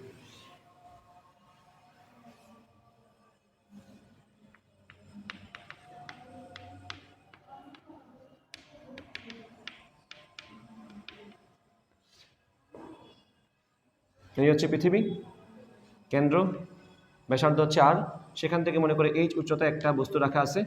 এখানে জি এর মানটা কত হবে বলো তো? এই যে এদিকে খেয়াল করো, এখানে জি এর মানটা কত?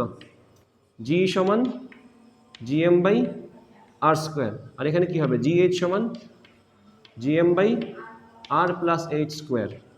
এখন এখান থেকে এদেরকে মার্চ করে সূত্র একটা পাই আমরা। ধরো আমি যদি এখান থেকে এখানে যে জিএম, এখানে কি সেম জিএম না? এখানে যে অভিকর্ষ সার্বজনীন ধ্রুবক জি, এটা তো সেই সার্বজনীন ধ্রুবক, এখানে যে ক্যাপিটাল এম, এখানে সেম ক্যাপিটাল এম। তো এই জিএম এর মান হিসেবে যদি আমি এটা বসাই দিই, কোনো সমস্যা তো নাই। তো আমি এখান থেকে যদি বলি জি এম সমান জি আর স্কোয়ার, এবং আমি সেটা এখানে এনে বসাই দিই, কোনো সমস্যা? যদি না হয় সমস্যা নেই, বলতে পারি এখানে জি এইচ সমান আমাদের কি আসবে? G R square divided by R plus H square. তাহলে এখন লেখা যায় জিনিসটাকে সাজিয়ে, জি এইচ সমান R divided by R plus H whole square into G. এই হচ্ছে আমাদের সূত্র, যেটা আমরা মুখস্থ করব। মুখস্থ না থাকলে কোনো প্যারা নাই, তোমার এটা জানা থাকলেই চলে। এটা তুমি এমনিই পারো, এটা তোমার এমনিই বোঝার কথা। যে আমরা তো মূলত সূত্র কি প্রাবল্যের, জি এম বাই স্মল আর, দূরত্ব কেন্দ্র থেকে, তো কেন্দ্র থেকে দূরত্ব তুমি মেপেই বলতে পারো আর প্লাস এইচ। সো বাকিটা তুমি নিজেই পারার কথা।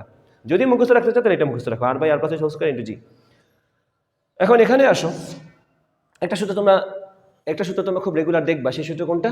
এই যে এটা, জি এইচ সমান 1 minus 2h by R into জি।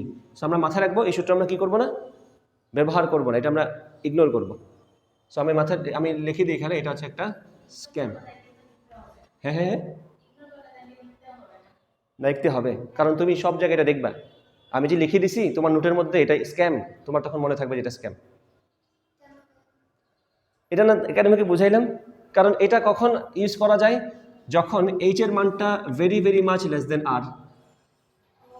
মনে আছে লম্বা প্রমাণ দ্বিপদী বিস্তৃতির মাধ্যমে করেছিলাম। এখন দেখো, এই যে বললাম এইচ এর মান যখন আর এর তুলনায় খুবই ক্ষুদ্র, তখন তুমি জি এর মান এটা ইউজ করতে পারবা।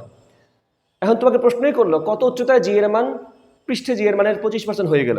তুমি উচ্চতা বের করার আগে কেমনে জানো যে জি এর মানটা খুবই ক্ষুদ্র? ঝামেলা না? সো প্রশ্ন তো এটাই, ম্যাক্সিমাম প্রশ্ন এটাই করে, উচ্চতা কত উচ্চতা এটা হবে। সো তখন এই সূত্র আমরা ইউজ করতে পারবো না, আর এই সূত্র ইউজ করার দরকার নাই। ঠিক আছে, তোমার দেখো তো একটু খেয়াল করে ভালো করে, এই সূত্রে কি আছে এমন, এই যে এদিকে খেয়াল করো, এই সূত্রে এমন কি আছে যেটা এই সূত্রে নাই? এমন কোনো এক্সট্রা এখানে কি এমন কিছু কম আছে যে এখানে একটা জিনিস কম জানতে হয়? দেখো তো, জি লাগে, জি লাগছে, এইচও লাগে, এইচ বসাইছি, ক্যাপিটাল আরও লাগে, ক্যাপিটাল আরও বসানো, ক্যাপিটাল আর মনে লাগে না, লাগে, ওই যে দেখো এখানে যা যা আছে তাই আছে। এমন না যে ওইটা সূত্র না পাইলে ওইটা ইউজ করবে, এটা কোনো স্কুপই নাই তোমার এই সূত্রে যা যা আছে ওই সূত্র তাই আছে। তাহলে হুদাই একটা স্ক্যাম ইউজ করার দরকার নেই। এবং মাথায় রাখবে, স্ক্যাম বলতে ডেঞ্জারাস স্ক্যাম, আনসার ভুল আসে এটা দিয়ে করলে, এবং আনসার বিশ্বাসযোগ্য সুন্দর আনসার আসবে। হ্যাঁ, এটাও করাইছিলাম। তোমরা তাহলে এটা সলভ করতে পারো। এখন দেখো এটা কি আসে, বললাম কত উচ্চতায় জি এর মান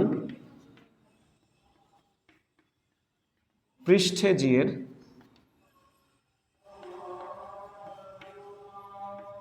50% হবে। এটা হচ্ছে প্রশ্ন, কত উচ্চতায় জি এর মান পৃষ্ঠে জি এর মানের 50% হবে। তো আমরা যদি এই সূত্র দিয়ে করি, যদি আমরা করি, সেক্ষেত্রে কি আসবে? আমি বলবো জি এইচ সমান R by R plus H whole square into G. এটাই না সূত্র আমাদের, যেটা আমি ইউজ করতে বলছি। তাহলে এখন বললাম জি এইচটা কত, 50% হবে, মানে কি জি বাই 2 হবে, এটা হয়ে যাবে জি বাই 2। আর এটা হবে কত, R by R plus H into G. দুই পাশ থেকে জি কাটা যাবে, এখানে হবে বর্গমূল, স্কোয়ার করে দিই 1/√2, এখানে আসবে আমাদের r/r+h, এখানে হাবিজাবি করার পরে আমাদের h এর মানটা কত আসবে, √2 - 1 ইন্টু r, এটা আসবে আমাদের আনসার। আর তুমি যদি এটা দিয়ে করো তাহলে তুমি বলবে এইভাবে gh সমান 1 - 2h/r ইন্টু g, তখন তুমি লিখবে এখানে g/2 1 - 2h/r ইন্টু জি, জি কাটা, এখানে হবে হাফ, এখানে লেখা যায় 2h/r সমান হাফ, h সমান চলে আসে এখানে r/4। এটা দেখতে বেশি বিশ্বাসযোগ্য, এটা কারণ এটা দেখতে হয় 0.25 আর এটা হচ্ছে 0.41 আর, কিন্তু আনসার হচ্ছে এটা কারেক্ট, আনসার হচ্ছে এটা ভুল। কারণ যে উচ্চতা তোমাকে বলা হয়েছে সেই উচ্চতা জি এর মানটা খুব বেশি ছোট না, মানে এইচ এর মানটা খুব ছোট না, সেজন্য আনসারের অমিল আসছে। যদি কাছাকাছি আর একা হয় এই সূত্র তোমাকে যে আনসার দিবে এই সূত্র নিয়ারলি সেম আনসার দিবে তোমাকে। তাহলে নিয়ারলি যাওয়ার দরকার কি, আমার তো পারফেক্টটাই দরকার, আমি এটা দিয়ে কাজ করব, তো আমি কখনোই এই সূত্র ব্যবহার করব না। বুঝা গেছে? অর্চি বুঝছো কি বলছি? সাবাস। এখন আরেকটা কথা আছে এখানে, উচ্চতার জন্য একটা সূত্র আমরা বানায় রাখবো, যেহেতু এই সূত্র একটু ঝামেলা। এখান থেকে দেখো তোমাকে ম্যাক্সিমাম টাইম এখানে এইচটাই বের করতে বলবে, তো এখান থেকে এইচ উদ্ধার করা কিন্তু টাফ আছে, বর্গমূল করা, ডান বাম করা, তারপরে এই পাশে নিয়ে আসে এইচকে আলাদা করে, এটাকে উল্টাই দিতে হবে আবার একটু পরে, r+h/, আমি তো ওখানে করি নিয়ে কিছু r+h/r করতে হবে, উল্টানো লাগবে, পেস লাগতেই পারে। আমরা ডিরেক্ট ইস্যুটা মনে রাখবো, h সমান √g/gh - 1 ইন্টু r। এখন দেখো তো এটাকে ইজিলি সলভ করা যাবে না? বলছে না কত উচ্চতা জি এর মান 50% হবে, তুমি জিএইচ এ বলবা 50%, মানে হাফ জি, জি কাটা থাকবে হাফ, হাফ উল্টে কি হবে, একটু উঠে যাবে 2, √2 - 1, দেখো একবারে চলে আসছে আনসারটা। তো এটা তোমার জন্য একটা ভালো সূত্র এবং এটা তুমি মুখস্থ করবা। কেন? এটা আরেকটা ভার্সন আছে, এটা আরেকটা ভার্সন আছে যেটা আমরা পর্যাবৃত্ত গতিতে পড়ছি, অথবা সরল দোলকে আমরা এটা পড়বো। মনে আছে কেন সূত্রটা? দেখো তো, সরল দোলকের পর্যায়কালের সূত্র কি ছিল? টি সমান 2π√L/g। যদি ক্যাপিটাল টি নিয়ে প্রশ্ন তোলে তুমি দেখতে পাচ্ছো পর্যায়কাল হচ্ছে জি এর বর্গমূলের ব্যস্তানুপাতিক, তাহলে বর্গমূল তো এখানে আসেই, জাস্ট টি আর টিএইচ কে উল্টা করে লিখে দিলেই তো হইলো। আমি এটাও বলতে পারি এখানে এইচ সমান কি আসবে, TH/T - 1 ইন্টু r। বুঝছো কেন হয়েছে এটা? কারণ এখানে তো এটার সাথে তো এটা বর্গমূলের ব্যস্তানুপাতিক না, এখানে রুট আছে, এখানে তো রুট নেই, এখানে g/g, এখানে আসবে TH/T। তো এটা প্রশ্ন আসতে পারে পরীক্ষায়, পাহাড়ের উচ্চতা নির্ণয়, এটা পাহাড়ের উচ্চতা নির্ণয় এখানে প্রশ্ন করতে পারে, এটা হতে পারে পাহাড়ের উচ্চতা নির্ণয়, পাহাড়ের উচ্চতা নির্ণয়, অথবা জাস্ট উচ্চতা নির্ণয়। কারণ তোমাকে তো পাহাড়ই বলবে এটা জরুরি না, বলতে পারে কত উচ্চতা জি এর মান অত হবে, তাই না? অথবা বলতে পারে ওই পাহাড়ের ওখানে গিয়ে পর্যায়কাল আসছে 2.01 সেকেন্ড, পাহাড়ের উচ্চতা বের করো, সো তখন তুমি এটা ইউজ করবা। তো এই সূত্র কিন্তু একটা ভালো সূত্র, যেটা মূলত এখান থেকে আসছে। গভীরতাটা তো সবার মুখস্থ আছে নাকি? এইচ গভীরতায় একটা বিন্দু যেখানে প্রাবল্যের মানটা কত হয়, না জিএইচ এর মানটা কত আসবে, এই যে এদিকে খেয়াল করো, এই সূত্র তোমাদের মনে আছে না? নির্দিষ্ট গভীরতা এইচ গভীরতা কই থেকে, পৃষ্ঠ থেকে, এইচ গভীরতায় জি এর মানটা হচ্ছে 1 - h/r ইন্টু জি। এখানে কোনো স্ক্যাম ভার্সন নাই, এখানে এটাই একমাত্র ভার্সন, এটা ভালো করে মনে রাখবা। এরপরে আমরা যেটা দেখবো সেটা হচ্ছে উচ্চতার গভীরতা মিলিয়ে একটা গ্রাফ আছে, মনে আছে কিনা গ্রাফের কথা? গ্রাফ আঁকছিলাম যে একটা উচ্চতার গভীরতা মিলে একটা গ্রাফ আছে, গ্রাফটা জাস্ট মনে রাখবে, এখন আর তোমাদেরকে প্রমাণ দিচ্ছি না, প্রমাণ দরকার নেই, জাস্ট মনে রাখবে। আমি যদি তোমাকে বলি জি ভার্সেস আর, জি ভার্সেস আর, আর কি কেন্দ্র থেকে দূরত্ব পৃথিবীর, তাহলে যখন আমরা আর এর মান 0 বললাম তখন আমি কোথায় আছি, পৃথিবীর কেন্দ্রে, তাই না? যেহেতু দূরত্ব কেন্দ্র থেকেই মাপতে হচ্ছে আমার এখানে আরটা, তাহলে যখন আমি এখানে আছি তখন আর এর মানটা 0, আর এর মান 0 মানে আমি কোথায় আছি, পৃথিবীর কেন্দ্রে। এখন আগেরটাতে একটু খেয়াল করবা, পৃথিবীর কেন্দ্রে জি এর মানটা কত হয়, আগেরটাতে লিখে ফেলো, এটা GH সমান 1 - h/r লিখছিলাম না, GH সমান 1 - h/r লিখছিলাম, তখন লিখো যে যদি পৃথিবীর কেন্দ্রে চলে যায় তাহলে তো আমি এইচ গভীরতা বলতে আর গভীরতা চলে গেছি, তখন r/r হয়ে 1 - 1 0 হয়ে GH এর মানটা 0 আসবে। তো আমরা জানি কেন্দ্রে জি এর মান কত, 0।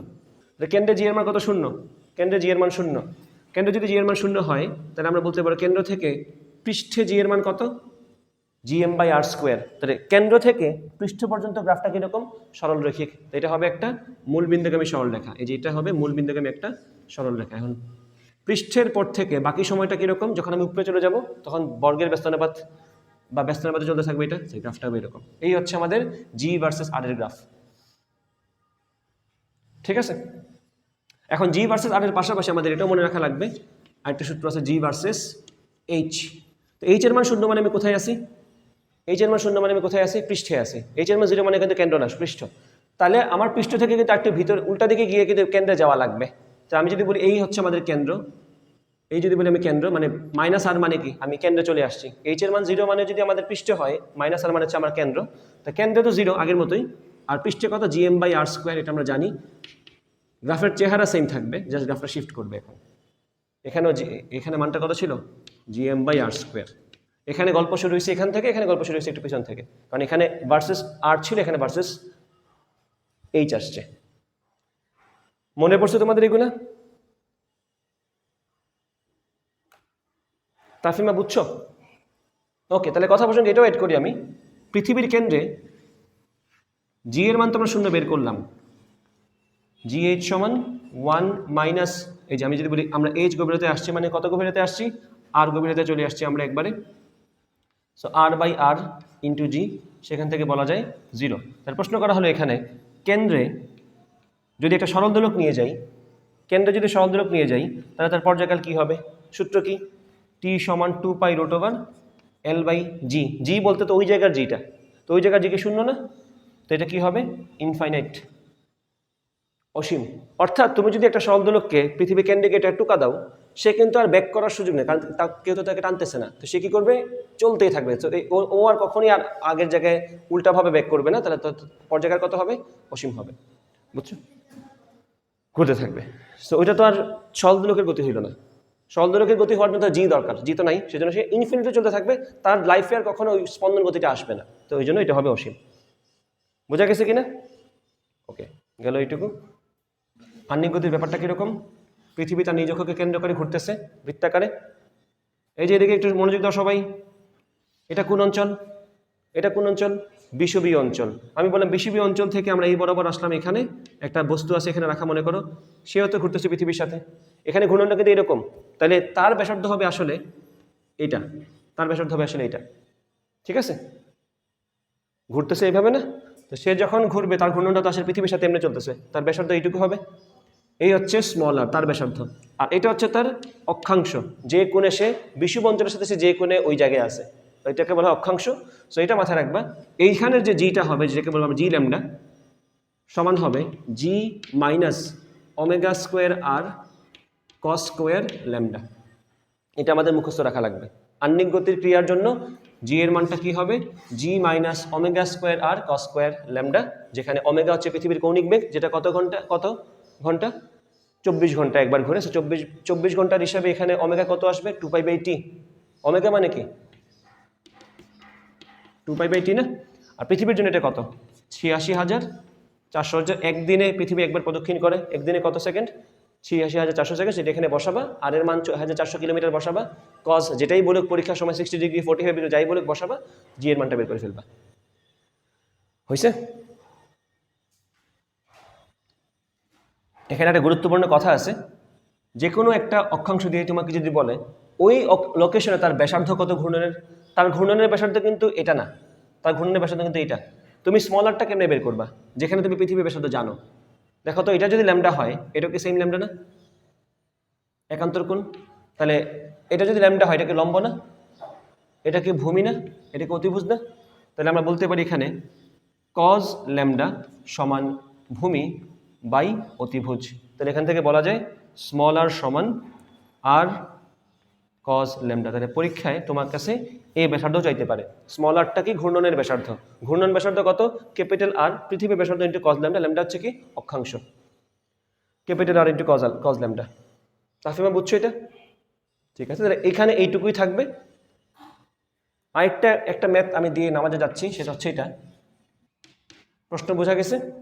পৃথিবীর কৌণিক বেগ বর্তমানের কত গুণ হলে বিষুব অঞ্চলের একজন মানুষ পৃথিবী বিশ্ব থেকে ছিটকে পড়ার উপক্রম হবে? ছিটকে পড়ার উপক্রম হবে এই কথার মানে কি? জি ল্যামডার মানটা, কারণ পৃথিবীতে আমরা আটকে আছি কেন? আমাদের তো অনেক আগে ছিটকে পড়ার উপক্রম হওয়ার কথা, কারণ পৃথিবীতে ঘুরতেছে, আমরা উড়ে যাই না কেন? কারণ পৃথিবী আমাকে ধরে রাখছে। ধরে রাখতেছে মানে কি? বল দিচ্ছে, ধরে রাখছে। তো সেই বলের পিছনে দায়ী ত্বরণটাকে অবিকর্ষীয় ত্বরণ জি। তো সেটা যদি শূন্য হয়ে যায়, ছিটকে পড়ার উপক্রম হয়ে যাবো। আমরা বলবো এখানে এইভাবে, আহ্নিক গতির ব্যাপারটাই তো এখানে আসছে। তো জি ল্যামডা সমান জি মাইনাস ω² আর cos² ল্যামডা। এখন দেখো, যদি আমি বলি ছিটকে পড়ার উপক্রম হবে, মানে জি ল্যামডা কত হয়ে যাবে? 0। যেহেতু জি ল্যামডা 0 করে ফেলছি, প্রশ্ন করছে কৌণিক বেগের মান বর্তমানের কত গুণ হলে, তাহলে আমি বলে দেবো কৌণিক বেগটা হয়ে গেছে এখন আগেরটার n গুণ, n ওমেগা লিখে দিলাম, n ওমেগা স্কোয়ার ইন্টু আর। বিষুব অঞ্চল এ কথার মানে কি? আর ল্যামডার মান 0 ডিগ্রি, cos 0 মানে 1, এটা স্কোয়ার করলে আসে 1 ইন্টু 1। আচ্ছা, এখন তাহলে আমি এখানে বলতে পারি ওভারঅল হিসাব করলে আমরা এখানে পাবো n স্কোয়ার ওমেগা স্কোয়ার আর সমান জি। তাহলে এখান থেকে আমরা n সমান কত পাচ্ছি? Root over G divided by omega square R. তো জি এর মান, জি এর জায়গায় বসাবো 9.8, ওমেগার জায়গায় কত বসাবো? 2π/t। টি কত? 86,400, কারণ একদিনের হিসাব আসবে এখানে। আর এর জায়গায় 6,400 কিলোমিটারকে মিটারে নেবে, 6,400 ইন্টু 10³ রুট করলে ওভারঅল আনসারটা পাবো। n এর মানটা কত আসবে? অ্যারাউন্ড 17 গুণ হবে। যদি কৌণিক বেগ বর্তমানে 17 গুণ হয়, তাহলে পৃথিবী পৃষ্ঠে থাকা একটা মানুষ বিষুব রেখায় অঞ্চলে পৃথিবী পৃষ্ঠ থেকে ছিটকে পড়ার উপক্রম হবে। এটা কিন্তু তোমাদের বোর্ডে আসা প্রশ্ন, এক্স্যাক্টলি এটা না, বাট এটার মতো প্রশ্ন বোর্ডে আসছে, সিমিলার প্রশ্ন। এখন তোমাকে পরীক্ষায় অন্য অঞ্চলে বলতে পারে, বিষুব অঞ্চল না বলে 60 ডিগ্রি অক্ষাংশ বলতে পারে, অন্য একটা কিছু বলতে পারে, সেটা একটু মাথায় রাখবা। দ্বিতীয় কথা হচ্ছে, আমি যদি এখন বলি তোমাকে মরু অঞ্চলে, আমি বারবার মরু বলতেছি কেন আজকে বুঝলাম না, মেরু অঞ্চলে কি হবে? মেরু অঞ্চলে জি ল্যামডার মানটা কি হবে একটু বলো তো?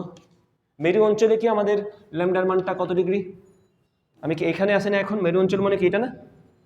90 ডিগ্রি। তাহলে এখানে যে 90 লিখি, জি ল্যামডা সমান জি মাইনাস ওমেগা স্কোয়ার আর, cos 90 মানে 0, এই পুরোটা বাদ। তার মানে কি দাঁড়ালো? মেরু অঞ্চলে আহ্নিক গতির কোনো ক্রিয়া নেই। আহ্নিক গতি ক্রিয়া কোথায় কাজ করে না? মেরু অঞ্চলে। এটা কিন্তু তোমাদের পরীক্ষায় আসতে পারে, কোথায় আহ্নিক গতি ক্রিয়া কাজ করে না? কোথায়? মেরু অঞ্চলে। উত্তর মেরু এবং দক্ষিণ মেরুতে কোনো এই এফেক্ট নাই, অর্থাৎ এখানে জি এর মানে কোনো তারতম্য হবে না, পৃষ্ঠে যা তাই হবে। আহ্নিক গতিক্রিয়া মেরু অঞ্চলে কাজ করে না। এখন আমরা চলে যাব কোথায়? বিভব, মহাকর্ষীয় বিভব এবং মহাকর্ষীয় বিভব শক্তি। বিভব এবং বিভব শক্তি, ডিরেক্ট সূত্র চলে যাব। বিভব, বিভবের সূত্র জানি কি ছিল? ভি সমান মাইনাস, নিজ দায়িত্বে মনে রেখে বসাবা, মাইনাস এখানে বসবেই। ভি সমান minus G M divided by small R. আবার সেম কথা, এটা কার জন্য? এটা হচ্ছে একটা এম ভরের বস্তুর জন্য আর দূরত্বে বিভব। যেটার ঘটনাটা কি? অসীম থেকে একটা 1 কেজি ভরের বস্তুকে আমরা যদি এই বস্তুর মহাকর্ষীয় ক্ষেত্রের মধ্যে আর দূরত্বে নিয়ে আসি, তাহলে যে কাজ করতে হবে তা হচ্ছে এই বস্তুর জন্য এই দূরত্বে বিভব। তাহলে এটা বোঝাচ্ছে, এই যে ভিটা বোঝাচ্ছে এম ভরের বস্তুর জন্য আর দূরত্বে মহাকর্ষীয় বিভব। এটা অবশ্যই কি হবে? নেগেটিভ হতে বাধ্য, এটা নেগেটিভ থাকবে, এটা মনে রেখে নেগেটিভ বসাবে, নেগেটিভ কোনোভাবে ভোলা যাবে না, এখানে নেগেটিভ থাকবেই। ঠিক আছে? এটা কেমন রাশি? বিভবটা কেমন রাশি? স্কেলার। এটার এককটা কি হবে বলো তো? যেহেতু বলছি 1 কেজি ভরের বস্তু আন্তরিক কাজ, তাহলে কি হবে? Joule per KG. আশা করি মনে থাকবে। এটা স্কেলার কোয়ান্টিটি এবং এককটা হচ্ছে জুল পার কেজি। কিছু থিওরি আছে, একটু মনে রাখবা। বিভব অসীমে কত বলো তো? এই যে পড়না বলো, বিভব অসীমে কত? অসীমে বিভব কত ধরি আমরা? 0।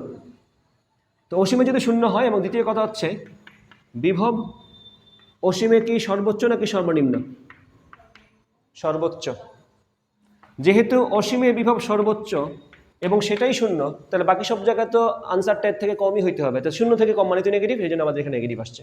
সো বাকি সব জায়গায় বিভবটা নেগেটিভ হবে।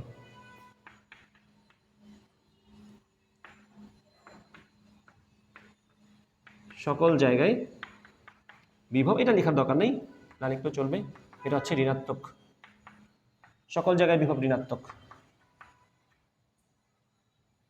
এই কথাটা মনে রাখবা।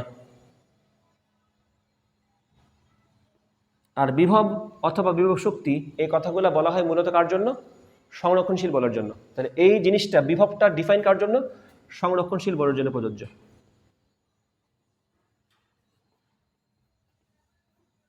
অসংরক্ষণশীল বলের জন্য বিভব কনসেপ্টটা আসবে না। এবং আরেকটা পয়েন্ট হচ্ছে কি, বিভব মাপা যায় নাকি বিভবের পরিবর্তন মাপা যায়? হ্যাঁ, আমরা বিভব মাপতে পারি, বিভবের পরিবর্তন মাপতে পারি। বিভবের পরিবর্তন মাপা যায়, তাহলে আমরা যা বিভব হিসেবে বলি তা মূলত বিভব পার্থক্যই। তাহলে এই যে লিখলাম মাইনাস জিএম বাই আর, এটা পার্থক্য কেমনে? এই যে অসীমের সাথে তার পার্থক্য, অসীম থেকে তারটা বাদ দিচ্ছি, তাই নেগেটিভ একটা আনসার আসছে। অসীমেরটা 0 ধরছি না আমরা, 0 মাইনাস সামথিং, আনসার নেগেটিভ আসছে। কোনটা? সকল কি লিখলাম? সকল জায়গায়, কারণ বিভব যদি অসীমে শূন্য হয় আর অসীমেরটা সর্বোচ্চ হয় তাহলে বাকি সব জায়গায় কী হবে, বিভব ঋণাত্মক হবে। তাহলে এখানে সকল লেখার পাশাপাশি বাকি কথাটা লিখে দাও, বাকি সকল জায়গায় বিভব নেগেটিভ হবে, ঋণাত্মক হবে। বাকি সকল জায়গায় বিভব নেগেটিভ হবে, ঋণাত্মক হবে। আশা করি এটুকু মনে থাকবে তোমাদের। আর বিভবটা সংরক্ষণশীল বলের জন্য প্রযোজ্য। বিভব মাপা যায় না, বিভবের পরিবর্তন মাপা যায়। ঠিক আছে, পড়না বুঝছো? তাহলে এখন এখান থেকে একটা স্বাভাবিক একটা প্রশ্ন দিই। বললাম এখানে একটা এবিসি ত্রিভুজ আছে যার 3 কোণা 3টা বস্তু রাখা আছে, 2 কেজি ভরের বস্তু, 3 কেজি ভরের বস্তু আর 6 কেজি ভরের বস্তু। প্রত্যেকটা বাহুর দৈর্ঘ্য বললাম 1 মিটার করে। তোমাকে প্রশ্ন করলাম এখন এ বিন্দুতে বিভব কত? এ বিন্দুতে বিভব কি হবে? 3 কেজির জন্য এখানে বিভব, 6 কেজির জন্য এখানে বিভব। নিজের জন্য তো ওখানে কোনো বিভব নাই, এটাও সেমভাবে অসংজ্ঞায়িত হবে। এ পয়েন্টে থাকা 2 কেজির জন্য কি তার নিজের অবস্থানে কোনো বিভব আছে? নাই। এ পয়েন্টে থাকা 2 কেজির জন্য তার নিজের অবস্থানে কোনো বিভব আছে? নাই। এই যে আমি এখানে লিখে দিই, এটা বস্তু যদি এখানে থাকে তার নিজের অবস্থানে বিভবটা কত? অসংজ্ঞায়িত। ঠিক আছে, আচ্ছা এখন আসো এখানে VA কি হবে? মাইনাস জি ইন্টু 3 কেজির জন্য এখানে বিভব কত? G into 3 divided by 1 minus G into 6 divide by 1। Archi বুঝছো এইটুকু? তাহলে মাইনাস 3G মাইনাস 6G কত হবে? Minus 9G। এখন সবশেষে যদি মন চায় জি এর মানটা বের করে বসাই দিবা। এটা তো স্কেলার, তাই ডিরেক্ট যোগ, জাস্ট সবগুলো মাইনাস একসাথে করে ফেলবা।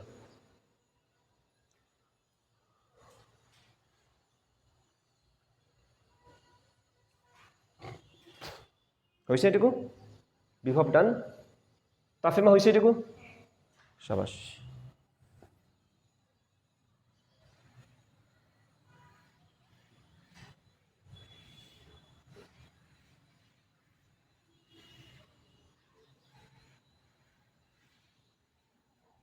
গেল এটুকু।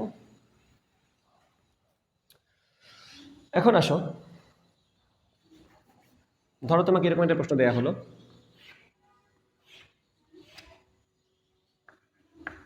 ABCD এখানে 4টা কোণে 4টা বস্তু রাখা আছে, 2 কেজি ভরের বস্তু, 4 কেজি ভরের বস্তু, 3 কেজি ভরের বস্তু, আর এখানে বললাম আমরা 6 কেজি ভরের বস্তু। প্রশ্ন আমি এখানে কয়েকটা করব। প্রথম প্রশ্ন মনে করে গতে বললাম ডি বিন্দুতে বিভব কত বের করো, যেটা আগেরটার মতোই বের করতে পারবা। এখানে একটাই চ্যালেঞ্জ, এই দূরত্বটা আলাদাভাবে মনে রাখতে হবে। সেটা কত? কর্ণের দৈর্ঘ্য 2√2। এখানে যদি বাহুর দৈর্ঘ্য আমি বলি তোমাদেরকে জাস্ট 1 মিটারই বলি, বাহুর দৈর্ঘ্য হচ্ছে প্রত্যেকটার 1 মিটার করে, বাহুর দৈর্ঘ্য বললাম 1 মিটার করে। সেক্ষেত্রে এ এর জন্য এখানে বিভব কত হবে? Minus G into 2 divided by 1। C এর জন্য বিভব কত হবে? Minus G into 3 divided by 1। আর এটার জন্য বিভব কত হবে? Minus G into 4 divided by 1√2, √2 হবে জাস্ট, তাই তো? আচ্ছা, আমি যদি বলি এখানে কত আসবে আনসারটা?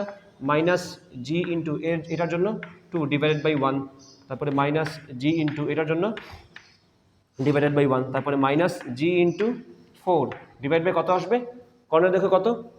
a√2, তাহলে এখানে জাস্ট √2 আসবে, √2। এখান থেকে সলভ করে তুমি বাকিটা সলভ করতে পারবে আশা করি। এটা কত আসবে? Minus 2G minus 3G minus 2√2G। যা আসবে তাই তোমার আনসার। সবশেষে সব কিছু করার পরে জুল পার কেজিটা অবশ্যই বলতে ভুলবা না। এটা গেল ডি বিন্দুতে বিভব। পড়না বুঝছো? এখন আসো, আমাকে তো গ সলভ করলাম আমরা, ঘতে আমাকে বলছে না, হ্যাঁ কৃতকাজ বলবে, সাবাস। ঘতে আমাকে বলছে আমি যদি ডি বিন্দু থেকে বি বিন্দুতে একটা 3 কেজি ভরের বস্তু নিয়ে আসি তাহলে কাজ কত হবে? তাহলে আমরা বললাম ডি থেকে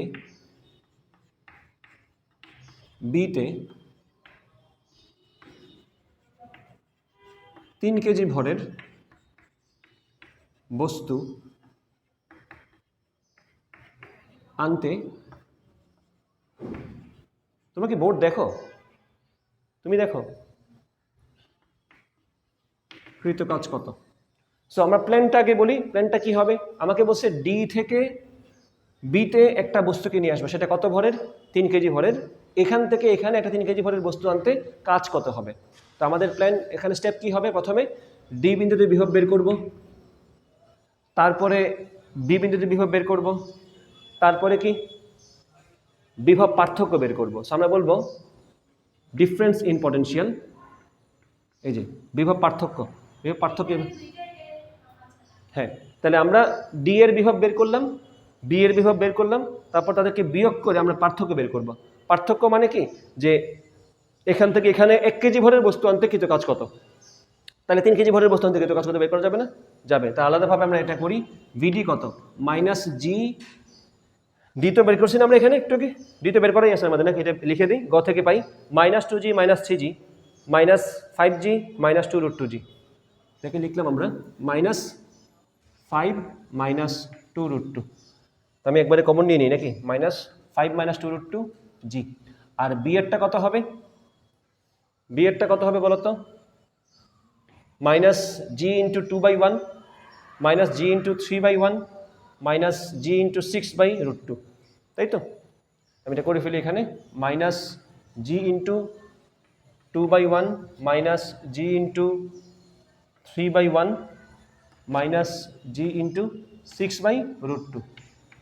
তো কত আসে এটা ভাঙলে, minus 2g minus 3g minus 3√2g। তাহলে এখানে যদি আমি সেমভাবে কমন নিই, মাইনাস কি আসবে, g মাইনাস, ও এখানে 5 কই থেকে আসছে, 5g না, ও না 5 তো আসবে, ঠিক আছে। মাইনাস 2 মাইনাস 3 হচ্ছে মাইনাস 5, এটা প্লাস হয়ে যাবে, প্লাস 5 প্লাস 3√2g। এই হচ্ছে আমাদের ভিবি। সবাই কি বুঝছো এটুকু?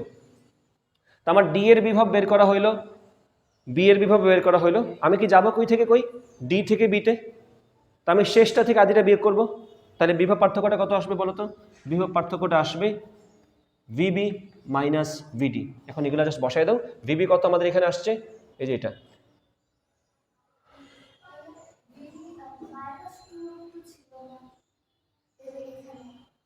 এখানে হ্যাঁ 2√2 হচ্ছে, হ্যাঁ ও মাইনাস কমন প্লাস হবে, তো সরি এটা প্লাস হবে, সবাই তো প্লাস, ভিতরে প্লাস, ঠিক আছে। এখন ওকে, এখন দেখো ভিবি মাইনাস ভিডি যদি আমি করি, তাহলে ভিবিটা আমাদের কত আসছে এখানে, মাইনাস, একবার লিখে দেবে 5 প্লাস 3√2g মাইনাস, মাইনাস যদি কেটে প্লাস হয়ে যাবে না, প্লাস হয়ে এটা কি হয়ে যাবে, প্লাস 5 প্লাস 2√2g। এখন দেখে দেখে এই কথা বলা যায় কিনা, এটা হচ্ছে মাইনাস 5g, এটা হচ্ছে প্লাস 5g, 5g কাটা, তাহলে 5 এর ব্যাপার শেষ, 5 এর ব্যাপার শেষ। এখন আসো মাইনাস 3√2g, আর এটা হচ্ছে 2√2g, তাহলে মাইনাস 3√2 আর 2√2 মানে কি হবে, মাইনাস √2g। তাহলে কি আসলো আনসারটা, মাইনাস √2g। এইটা কি আসলো আসলে আমাদের বিভব পার্থক্য। তাহলে 1 কেজি ভরের বস্তুকে এখান থেকে এখানে আনতে এই পরিমাণ কাজ হবে। নেগেটিভ ওয়ার্ক মানে কি বলে, বিরুদ্ধে কাজ, ওটা আমার কনসার্ন না, এখন কাজের মানটা বের করতে হবে না। তো আমরা বুঝে গেছি এটা তো আসলে জুল পার কেজি না, বিভবের পার্থক্য তো ব্যাপারটা বিভবের এককই আসবে। তাহলে 1 কেজি ভরের বস্তু আনতে কিন্তু কাজ হচ্ছে মাইনাস √2g, তাহলে 3 কেজি ভরের বস্তু আনতে কিন্তু কাজ কত হবে, মাইনাস 3√2g জুল। তখন জাস্ট জুলটা বলে দিবা, তাহলে বলবো অতএব, অতএব 3 কেজি ভরের বস্তু আনতে কাজ হবে মাইনাস 3√2g জুল। শেষে যদি তুমি চাও জি এর মানটা বসাতে 6.673 10⁻11 বসাই ওভারঅল জুলে আনসারটা বলে দিবা। বোঝা গেছে? সো এটা একটা প্রপার 4 মার্কের সাথে 3 মার্কের প্রশ্ন। এটা হচ্ছে তোমার টোটাল আমি 7 মার্কের হিসাব বলে দিলাম। এটা একটা ভালো সিকিউর টপিক হইতে পারে, বিভব নির্ণয় এবং কাজ নির্ণয়। ঠিক আছে, বিভব ডান। এখন চলে যাবো বিভব শক্তিতে, পটেনশিয়াল এনার্জি। এটা সূত্রটা জানি কি ছিল, ইউ দিয়ে প্রকাশ করতাম আমরা। ইউ সমান কি, minus G m1 m2 divided by R. এটার একক কি হবে বলো তো, এটা হবে জুল। শক্তির একক জুল না, শক্তির একক হচ্ছে জুল। এটা হচ্ছে অবশ্যই দুইটা বস্তু থাকা লাগবে। আমরা এই কথাটা মাথায় রাখছিলাম, ক্লাসে লিখে দিয়েছিলাম, এটা তোমাদের আশা করি এখন লিখে আছে খাতায়। সেটা হচ্ছে কি, বিভব শক্তি কীভাবে থাকে, জোড়ায় জোড়ায় থাকে। হ্যাঁ, বিভব শক্তি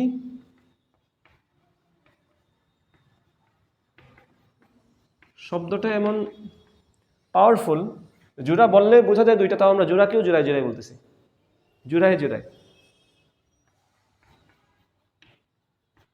বিভব শক্তি জোড়ায় জোড়ায় থাকে। গতিশক্তি কিভাবে থাকে, ইন্ডিভিজুয়াল থাকে, মানে প্রত্যেকটার আলাদা আলাদা বিভব শক্তি, গতিশক্তি বলতে চাচ্ছিলাম আর কি, গতিশক্তি থাকবে। গতিশক্তি কিভাবে থাকে, ইন্ডিভিজুয়াল।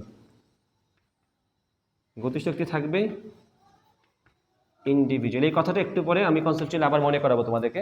বিভব শক্তি থাকে জোড়ায় জোড়ায়, গতিশক্তি থাকে ইন্ডিভিজুয়াল। সো তোমাদের পরীক্ষার প্রশ্নে এটাও এড হইতে পারে, ঘতে আইসা ওই আগেরটাতেই বলতে পারে যে এই পুরা সিস্টেমের বিভব শক্তি কত। আমি যদি তোমাকে একটা ত্রিভুজের সেট দিয়ে বলি 2 কেজি, 3 কেজি, 6 কেজি, প্রত্যেকটা বাহুর দৈর্ঘ্য 1 মিটার করে, তাহলে বললাম এই পুরা সিস্টেমের বিভব শক্তি কত? কয়টা জোড়া আছে এখানে? 3টা, 1টা 2টা 3টা, 3 জোড়া আছে না? তাহলে বিভব শক্তি আসবে টোটাল 3টা, minus G 1 into 2, 2 into 3 divided by 1, minus G 2 into 6 divided by 1, minus G 3 into 6 divided by 1। তাহলে সবগুলো হিসাব করে 3 দুগুণে minus 6, 6g minus 12g minus 18g, 6 আর 12 হচ্ছে 18, আর দুগুণে 36, এটা আসবে কত? মাইনাস 36g, এককটা কি? জুলে আসবে। এই হচ্ছে আমার বিভব শক্তি। এখন ত্রিভুজ না হয় যদি থাকতো চতুর্ভুজ, জোড়া আসতে কয়টা? 6টা, 4টা বাহু বরাবর 4টা জোড়া, কর্ণ বরাবর আরও 2টা জোড়া, 6টা আসতো। সেটা আসার কথা না, বাট তারপরেও মনে রাখার জন্য বললাম। মোস্টলি পরীক্ষায় তোমার এটাই আসবে। বিভব শক্তি বের করতে বললে তোমাকে এরকম সিস্টেম দিয়ে বলবে সহজটা, ত্রিভুজেরটা, তুমি 3টা জোড়া বুঝতে পারলেই স্যার খুশি, মার্কস পেয়ে যাবা। ঠিক আছে? তো বিভব শক্তি নিয়ে এর বেশি কোনো কথা দরকার নেই, জাস্ট নেগেটিভ ব্যাপারটা মাথায় রাখবা যে বিভব আর বিভব শক্তি সবসময় নেগেটিভ থাকবে। বিভবের একক হচ্ছে জুল পার কেজি, আর বিভব শক্তির একক হচ্ছে খালি জুল। গেল। The বিভব ডান, বিভব শক্তি ডান। Now we will go on to conservation of energy, যান্ত্রিক শক্তি নিত্যতা, যেখানে আমরা বিভব শক্তির গতিশক্তি নিয়ে কিছু কথাবার্তা বলবো। যান্ত্রিক শক্তি নিত্যতা,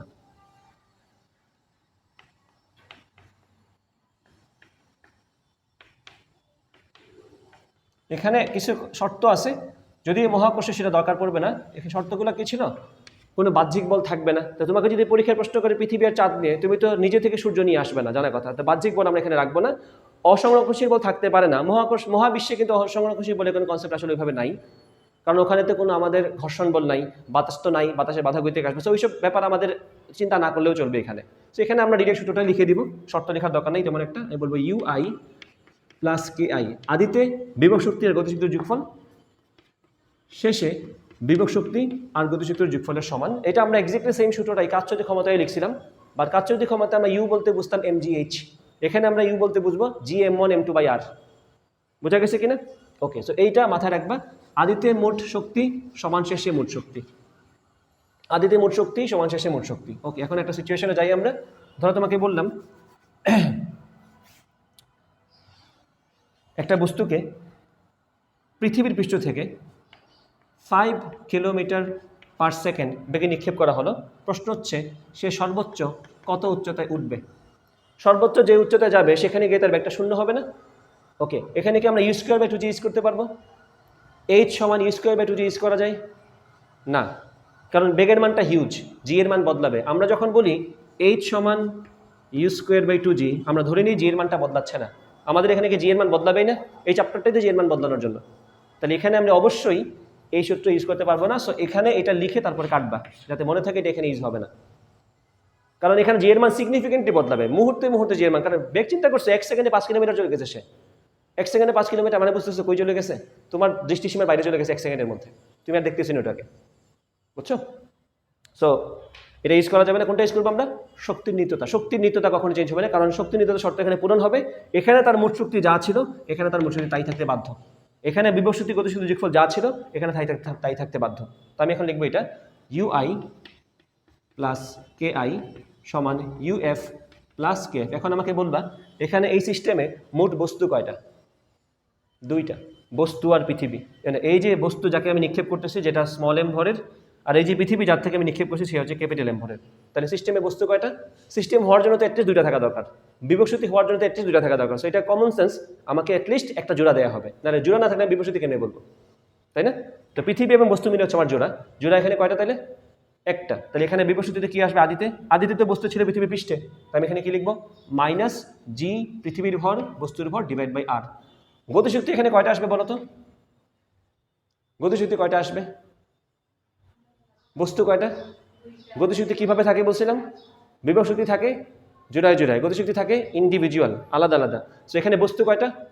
দুইটা জোড়া আছে মানে দুইটা, জোড়া একটা মানে বস্তু তো দুইটা, তাহলে পৃথিবীর গতিশক্তি লিখতে হবে প্লাস বস্তুর গতিশক্তি লিখতে হবে। তো বস্তুর গতিশক্তি কত এখানে, half small M into 5 kilometre per second, আমি এটাকে 5000 মিটার লিখলাম, স্কোয়ার লিখলাম। পৃথিবীর গতিশক্তি কত? পৃথিবী কি ব্যাগ নাই? পৃথিবীতে ব্যাগ আছে, কিন্তু কথা হচ্ছে ফিজিক্সের কনসেপ্টটা হচ্ছে এখানে এটা যে আমি যখনই কোনো কিছু মেজার করবো আমার তো একটা রেফারেন্স ফ্রেম লাগবে। আমি যে বস্তুর বেগ বললাম 5 কিলোমিটার পার সেকেন্ড, সেটা কার সাপেক্ষে? পৃথিবীর সাপেক্ষে। সে পৃথিবীর সাপেক্ষে যদি এই বস্তুর বেগ বলি, পৃথিবীর বেগটা পৃথিবীর সাপেক্ষে বলা লাগবে, রেফারেন্স ফ্রেম হইতে হয় একটা। সুতরাং পৃথিবীর সাপেক্ষে তার নিজের বেগ কত? 0। আমার সাপেক্ষে আমার বেগ কত থাকবে সবসময়? 0, সো ইট ইজ 0। এটা মাথায় রাখবা, অনেকেই ভুলে যায় এটা লিখতে ভুলে যায়, মানে তার কনসেপ্টেই নাই। কোনো সময় এই কনসেপ্টটা দিয়ে তোমাকে প্রশ্ন করা হতে পারে। পৃথিবীর গতিশক্তি কত এখানে? 0, কারণ পৃথিবীর বেগ 0 ব্যাপারটা এরকম না। ব্যাপারটা হচ্ছে তুমি যখন বলবে একটি বস্তুর গতিশক্তি 0, এটা কার সাপেক্ষে বেগ সেটা আমার বুঝতে হবে। আমি যদি বলি সূর্যের সাপেক্ষে পৃথিবীর বেগের হিসাব করলে এখানে অবশ্যই গতিশক্তি আসবে, বাট আমার তো এখানে রেফারেন্স টাইমটা হচ্ছে পৃথিবীর সাপেক্ষে কথা বলতেছি। সুতরাং পৃথিবীর সাপেক্ষে যদি এর বেগ বলি, পৃথিবীর সাপেক্ষে পৃথিবীটা বলা লাগবে, সেটা কত আসবে এখানে? 0। ওকে, এখন বস্তুটা চলে আসছে তার সর্বোচ্চ উচ্চতায়। এখানে সর্বোচ্চ উচ্চতা যখন সে আসছে তখন কি লিখবো আমরা? -gmm divided by R plus H. কেউ ভুলেও আবার খালি এইচ দিও না, সে তো কেন্দ্র থেকে দূরত্ব মাপবো না আমরা। যখন সে এখানে আসছে তখন তো দূরত্ব ক্যাপিটাল আর প্লাস এইচ, কারণ সর্বোচ্চ উচ্চতাকে আমি ক্যাপিটাল এইচ বলছি আর কি জন্য, আর প্লাস এইচ প্লাস বস্তুর গতিশক্তি কত? সর্বোচ্চ উচ্চতা মানে তো সেটাই যেখানে গিয়ে বস্তু থেমে গেছে, তার নালে তো সে একটু উঠতো, তাহলে এখানে বস্তুর গতিশক্তি কত আসবে? 0। পৃথিবীরটা তো যথারীতি 0 থাকবে, কারণ পৃথিবীর সাপেক্ষে পৃথিবীতে মাপতে হবে 0। এখন এখান থেকে সলভ করে আমরা এইচ এর মানটা বের করতে পারবো না? দেখো কি কি কাটা যায়। স্মল এম কাটা। এখন বাকিটা তো জাস্ট আমার আননোনের মধ্যে শুধুমাত্র ক্যাপিটাল এইচ আছে, সলভ করে আমরা এখান থেকে ক্যাপিটাল এইচটা বের করে ফেলতে পারবো। এই ঝামেলা আমি এখন যাচ্ছি না, বাকিটা তোমরা পরীক্ষার সময় হ্যাসেলটা নিতে হবে আর কি, বুঝছো কিনা? সলভ করে এইচ এর মানটা বের করতে পারলেই কাজ শেষ। হ্যাঁ, এই পাশ থেকে মাইনাস, এই পাশ থেকে মাইনাস কাটবা। এটা কি করছে? যেটা করতে হবে সেটা হচ্ছে এইচটাকে এই পাশে রাখো, এটাকে এই পাশে নিয়ে আসো। আমার তো এইচ বের করতে হবে না, জিএম বাই আর প্লাস এইচকে এই পাশে আনো, আর এগুলোকে ওই পাশে পাঠিয়ে দাও। তো এটা হবে G M by R minus half V square. তারপরে সলভ করে বের করে দেবে আনসার।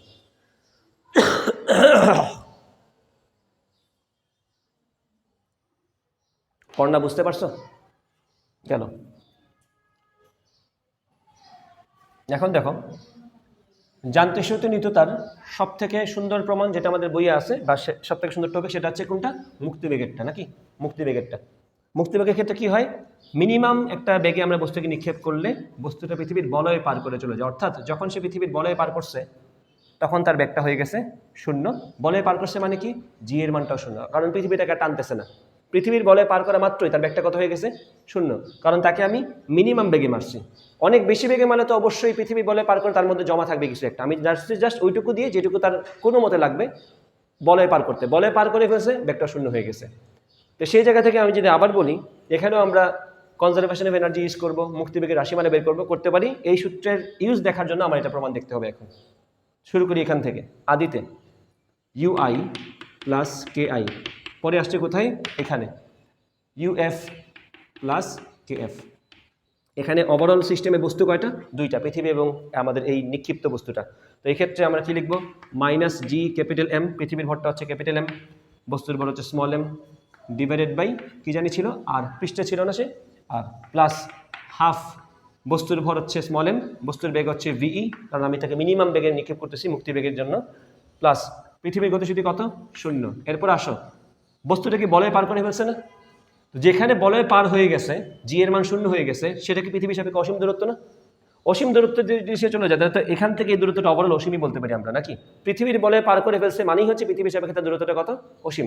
মেজারিং টেপ দিয়ে তোমার এখানে মাপার দরকার নেই, পৃথিবীর বলয় পার করে ফেলছে মানে হচ্ছে পৃথিবীর সাপেক্ষে সে অসীম দূরত্বে আছে। আমি এখানে কি লিখবো? Minus G M M divided by infinite, plus ওখানে গিয়ে বস্তুর বেগ 0 হয়ে গেছে না? গতিশক্তি 0, পৃথিবীর গতিশক্তি আগে থেকেই 0, কারণ তার সাপেক্ষে ডাটা মাপতে হচ্ছে। এখন দেখো এই পাশে সামথিং বাই ইনফিনিট তো 0, এখানে এটাও 0, এটাও 0, এটাও 0, সবাই 0। আমি এখানে বলতে পারি পরের লাইনে এসে minus G M M divided by R plus half M V E square সমান ওভারঅল 0। তো এখন আমি যেটা করব, দুই পাশ থেকে কি আমরা স্মল এম কাটতে পারি না? স্মল এম দিয়ে কেটে ফেললাম। এখন দেখা যাচ্ছে এখানে ভিইটা লেখা যায় সুন্দর করে √2 2gm ডিভাইডেড বাই আর। এই সূত্র তোমরা সবাই মুখস্থ পারো, কিন্তু এখানে একটা কথা আমি অ্যাড করি, ভালো করে খেয়াল করবা। এটা তো সবার মুখস্থ আছে না, সূত্র তো সবাই এটা মুখস্থ পারো, মানে টেস্ট পরীক্ষার আগে এটাই তোমরা মুখস্থ করে গেছিলে, √2gm বাই আর। এখন এটার একটা ভার্সন আছে না, জিএম মানে কি লেখা যায়, জি আর স্কোয়ার। ওই যে পৃষ্ঠে যে আমি যদি বলি পৃষ্ঠে জি এর মানে সূত্র কি, জি সমান gm বাই আর স্কোয়ার। আমি তো যে কোনো অবস্থাতেই জিএম এর জায়গায় তো জি আর স্কোয়ার লিখতেই পারি যদি পৃথিবী হয়ে থাকে। তো আমি এখানে যদি জি আর স্কোয়ার লিখি, আর স্কোয়ার আর দ্বারা কাটলে 2gr থাকে, এখানে লিখবো আমরা √2gr। এটুকু সবার হয়েছে? এটা প্রমাণ বুঝতে পারছো? প্রমাণ দেখাইছি কেন, কনজারভেশন অফ এনার্জির কনসেপ্টটা বোঝানোর জন্য আরেকবার, যে জিরো লিখতে হয়েছে। এটা কিন্তু অনেকেই ভুলে যায়, মনে করে খালি বস্তুর বেগই আছে, বস্তুর বেগ আছে, পৃথিবীর বেগও আছে, বাট সেটা শূন্য। বুঝছো? পড়না বুঝছো এটুকু? সাবাস। এখন একটা কথা আমি অ্যাড করি, ধরো আমি বস্তুটাকে পৃথিবীর পৃষ্ঠ থেকে না ছেড়ে পাহাড়ের চূড়া থেকে মারলাম, তখন মুক্তিবেগটা কি হবে? তখন তো সে অলরেডি পাহাড়ের চূড়ায় আছে, তখন কি তার ইনিশিয়াল ডিস্টেন্সটা আর না হয় আর প্লাস এইচ না? দেখো তো, তখন কি তার ইনিশিয়াল ডিস্টেন্সটা আর প্লাস এইচ না আগে থেকেই? তো এখানে যদি আমি আগে থেকে আর প্লাস এইচ বসাই, আর ওখানে তো আমার অসীমই হবে, কারণ সে তো অসীমে চলে গেছে, মানে তো এখানে আর প্লাস এইচ আর প্লাস যা ইচ্ছা অসীম তো হবে, এখানে বলয় পার করছে মানে অসীম। তখন আমাদের এখান থেকে যে আর প্লাস এইচটা আসবে, তখন আমাদের সূত্রটা কি দাঁড়াবে, আর প্লাস এইচ, এখানে কি হবে আর প্লাস এইচ। তো এটা একটু মাথায় রেখো। সেক্ষেত্রে মুক্তিবেগটা হবে ভিই সমান √2gm divided by R plus H. আর এটা হবে কি √ ওইটা ছোটো একটু ঝামেলা হবে, টু জায়গায় 2 থাকবে, জিএম এর জায়গায় জি আর স্কোয়ার, আর এখানে জিনিসটা এইভাবে থাকবে। তুমি তো মাথায় রেখো, এখানে কেউ আবার পেস লাগে না, এই ক্যাপিটাল জিএম এর জায়গায় কিন্তু তোমার ওই স্মল জি আর স্কোয়ারটাই বসবে, কারণ জিএম এর মান তো জি আর স্কোয়ারই। এটা কিন্তু লিখি নেই তোমাদের একাডেমিক ক্লাসে, এটা এখন তুলো না, এটা স্যালারি না তো, এটা মুক্তিবেগের সূত্র তো, এটা আলাদা তো, এটা পড়াই নেই তো, এটা এখন দিলাম তোমাদেরকে আমি, এটা অ্যাড করো। এটা আমরা পাহাড়ের চূড়া থেকে একটা বস্তুকে নিক্ষেপ করছি, কত বেগে মারতে হবে যাতে ক্ষেত্রে বলয় পার করে। মুক্তিবেগের মেইনটা হচ্ছে √2gm by R plus H, আর জি ওয়ালাটাতে জিএম এর জায়গায় আমি তো সেম জি আর স্কোয়ারই বসাবো, তখন কিন্তু আর আর স্কোয়ার আর কাটাকাটি যাচ্ছে না, কারণ এখানে তো আর প্লাস এইচ। এই হচ্ছে আমাদের আরেকটা modified version of escape velocity, এটা ভালো করে মাথায় রেখো। এই জন্য প্রমাণটা দেখতে হয়, কারণ প্রমাণ দেখা থাকলে জিনিসগুলোকে নিজের মতো করে আবার মোল্ড করে নেওয়া যায়, যে আমার এইখান থেকে কথা শুরু করতে হবে। বুঝছো?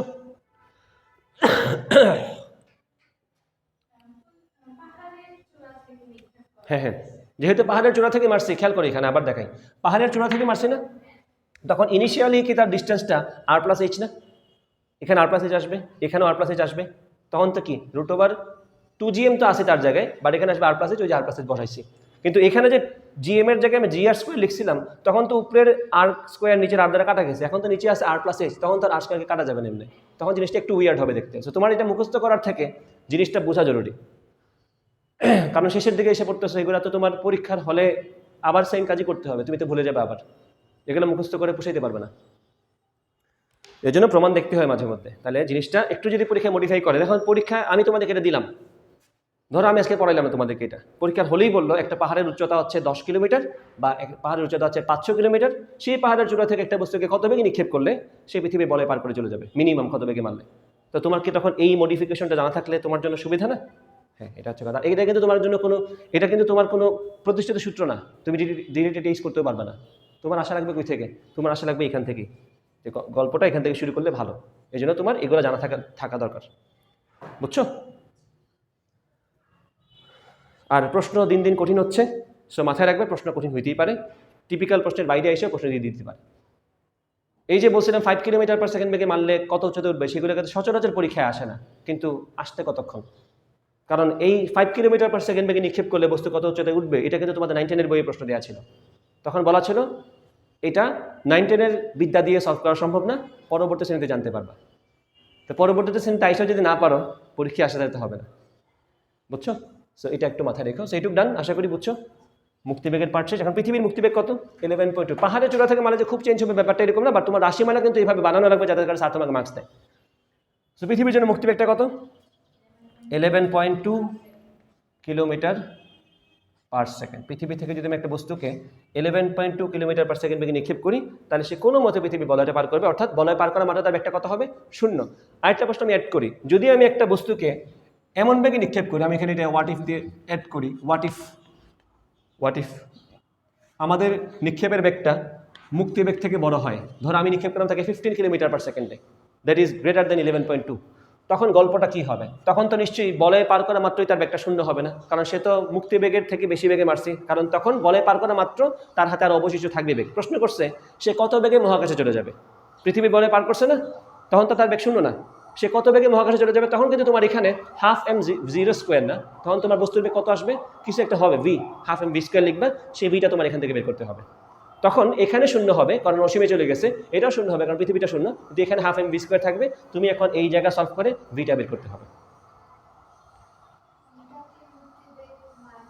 এইসব কিছু না তো, যে বেগ তোমার শেষ মানে এখানে যখন সে আসছে, আমি তোমার দেখাই, ধরো তুমি এখানে মুক্তি বেগে নামাই না, মুক্তি বেগ থেকে বেশি বেগে মারছো, এটা মনে করে একটা বেগ, যেটা মনে করে বললাম এই বেগের মান তো তোমাকে পরীক্ষার সময় প্রশ্ন বলবে। ধরো তোমাকে এই বেগের মান বললাম আমি 11.2 না বলে বললাম এটা হচ্ছে 15 কিলোমিটার পার সেকেন্ড, তো মুক্তি বেগ থেকে যথেষ্ট ভালো বেগ, এটা বেশি বেগ।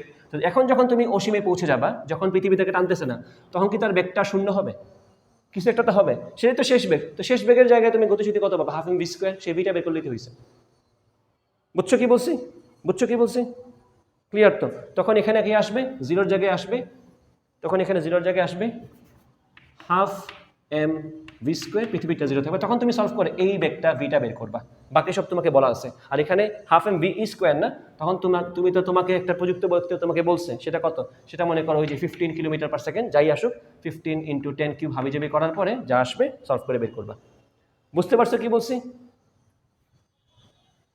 সেগুলো অ্যাডভান্স টপিক, পরীক্ষায় প্রশ্ন এগুলো থেকে আসে নাই, বা আসতে কতক্ষণ?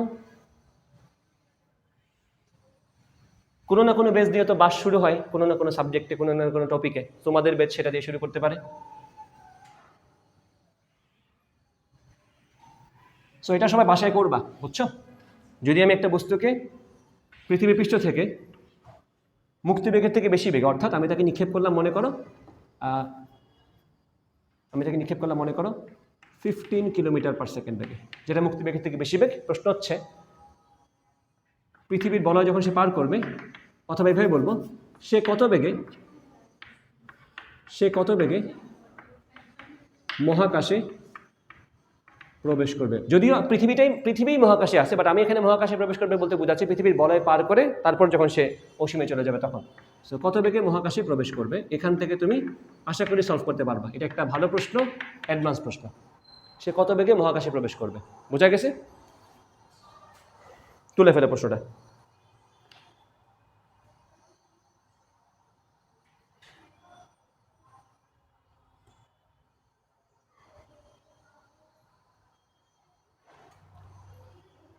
তাহলে মুক্তিবেগ থেকে কম বেগে মারলে জিজ্ঞেস করবে কত উচ্চতায় উঠবে, সেক্ষেত্রে তোমার শক্তি সংরক্ষণশীলতা দিয়েই ক্যাপিটাল এইচটা বের করবে, তাই তো? আর মুক্তিবেগের বেশি বেগে মারলে কি প্রশ্ন করবে? কত বেগে সে মহাকাশে চলে যাবে, সেটা তুমি এখান থেকে সলভ করতে পারবা। গেল আমাদের মুক্তিবেগের গল্প। এখন আমরা চলে যাবো কোথায়? স্যাটেলাইট। হ্যাঁ, স্যাটেলাইটে চলে যাই আমরা। স্যাটেলাইট, এই হচ্ছে পৃথিবী, এই হচ্ছে তাকে কেন্দ্র করে ঘূর্ণনশীল স্যাটেলাইট। পৃথিবীর ব্যাসার্ধ হচ্ছে আর, তার পৃষ্ঠ থেকে এই উচ্চতায় আছে স্যাটেলাইটটা এখানে রাখা আছে, তার পাংখা আছে একটা, সে এমনি ঘুরতেছে, পৃথিবীকে প্রদক্ষিণ করতেছে। তার দূরত্ব কত অবরোধ? r+h। তো এখানে ঘূর্ণন গতি আছে মানে কি লাগবে আমাদের? কেন্দ্রমুখী বল লাগবে। কেন্দ্রমুখী বলকে সাপ্লাই দিবে এখানে পৃথিবীর আকর্ষণ বল থেকে আমরা এটা পাবো। পৃথিবী তাকে যে বলে টানতেছে সেই বলটা থেকেই সে কেন্দ্রমুখী বলের যোগানটা নিয়ে নিবে। তা আমি কি বলবো এখানে? Fc কেন্দ্রমুখী বল is provided by Fg gravitational pull. তাহলে স্যাটেলাইটের যে কেন্দ্রমুখী বলটা দরকার mv² বাই ব্যাসার্ধ কত r+h, that is provided by the earth's gravitational pull. সেখানে কি আসবে? g capital M small m divided by r+h whole square. এখন এটাকে কাটো, কাটো, এখান থেকে আমরা r+h একটাকে কেটে ফেলতে পারি। তাহলে আমরা এখানে ওভারঅল পাচ্ছি কি v সমান √gm divided by r+h। This is orbital velocity of a satellite rotating around the earth. পৃথিবীকে প্রদক্ষিণরত স্যাটেলাইটের কক্ষীয় বেগ অথবা রৈখিক বেগ হচ্ছে এটা। তো আমরা এটা এভাবে বলতে পারি, অলসো এটার নাম হচ্ছে VO, যেটাকে আমরা কী নাম দিছি আসলে? Orbital velocity. সে যে অরবিট করতেছে পৃথিবীর অ্যারাউন্ডে, সেটা অরবিটাল ভেলোসিটি, অথবা বাংলায় বলবো আমরা এটাকে কি? কক্ষীয় বেগ। না বললেও তোমার ভি ও মিও বলার দরকার নেই, তুমি ভি লিখে কাজ চালাবা, বাট সূত্রটা মনে রাখা জরুরি, √gm/r+h। এবং তার থেকে বড় কথা হচ্ছে এই কনসেপ্টটা মনে রাখা জরুরি, কারণ তুমি যে কোনো সময় সূত্রে পেস লাগাইতে পারো, কারণ কাছাকাছি সূত্র না মুক্তিবেগেরটা, পেস লেগেই যায়, টু কোথায় না, এটা যদি বাই চান্স ভুলে যাও পরীক্ষার হলে, এখান থেকে তুমি সুন্দর মতো জিনিসটাকে নিয়ে আসতে পারবা।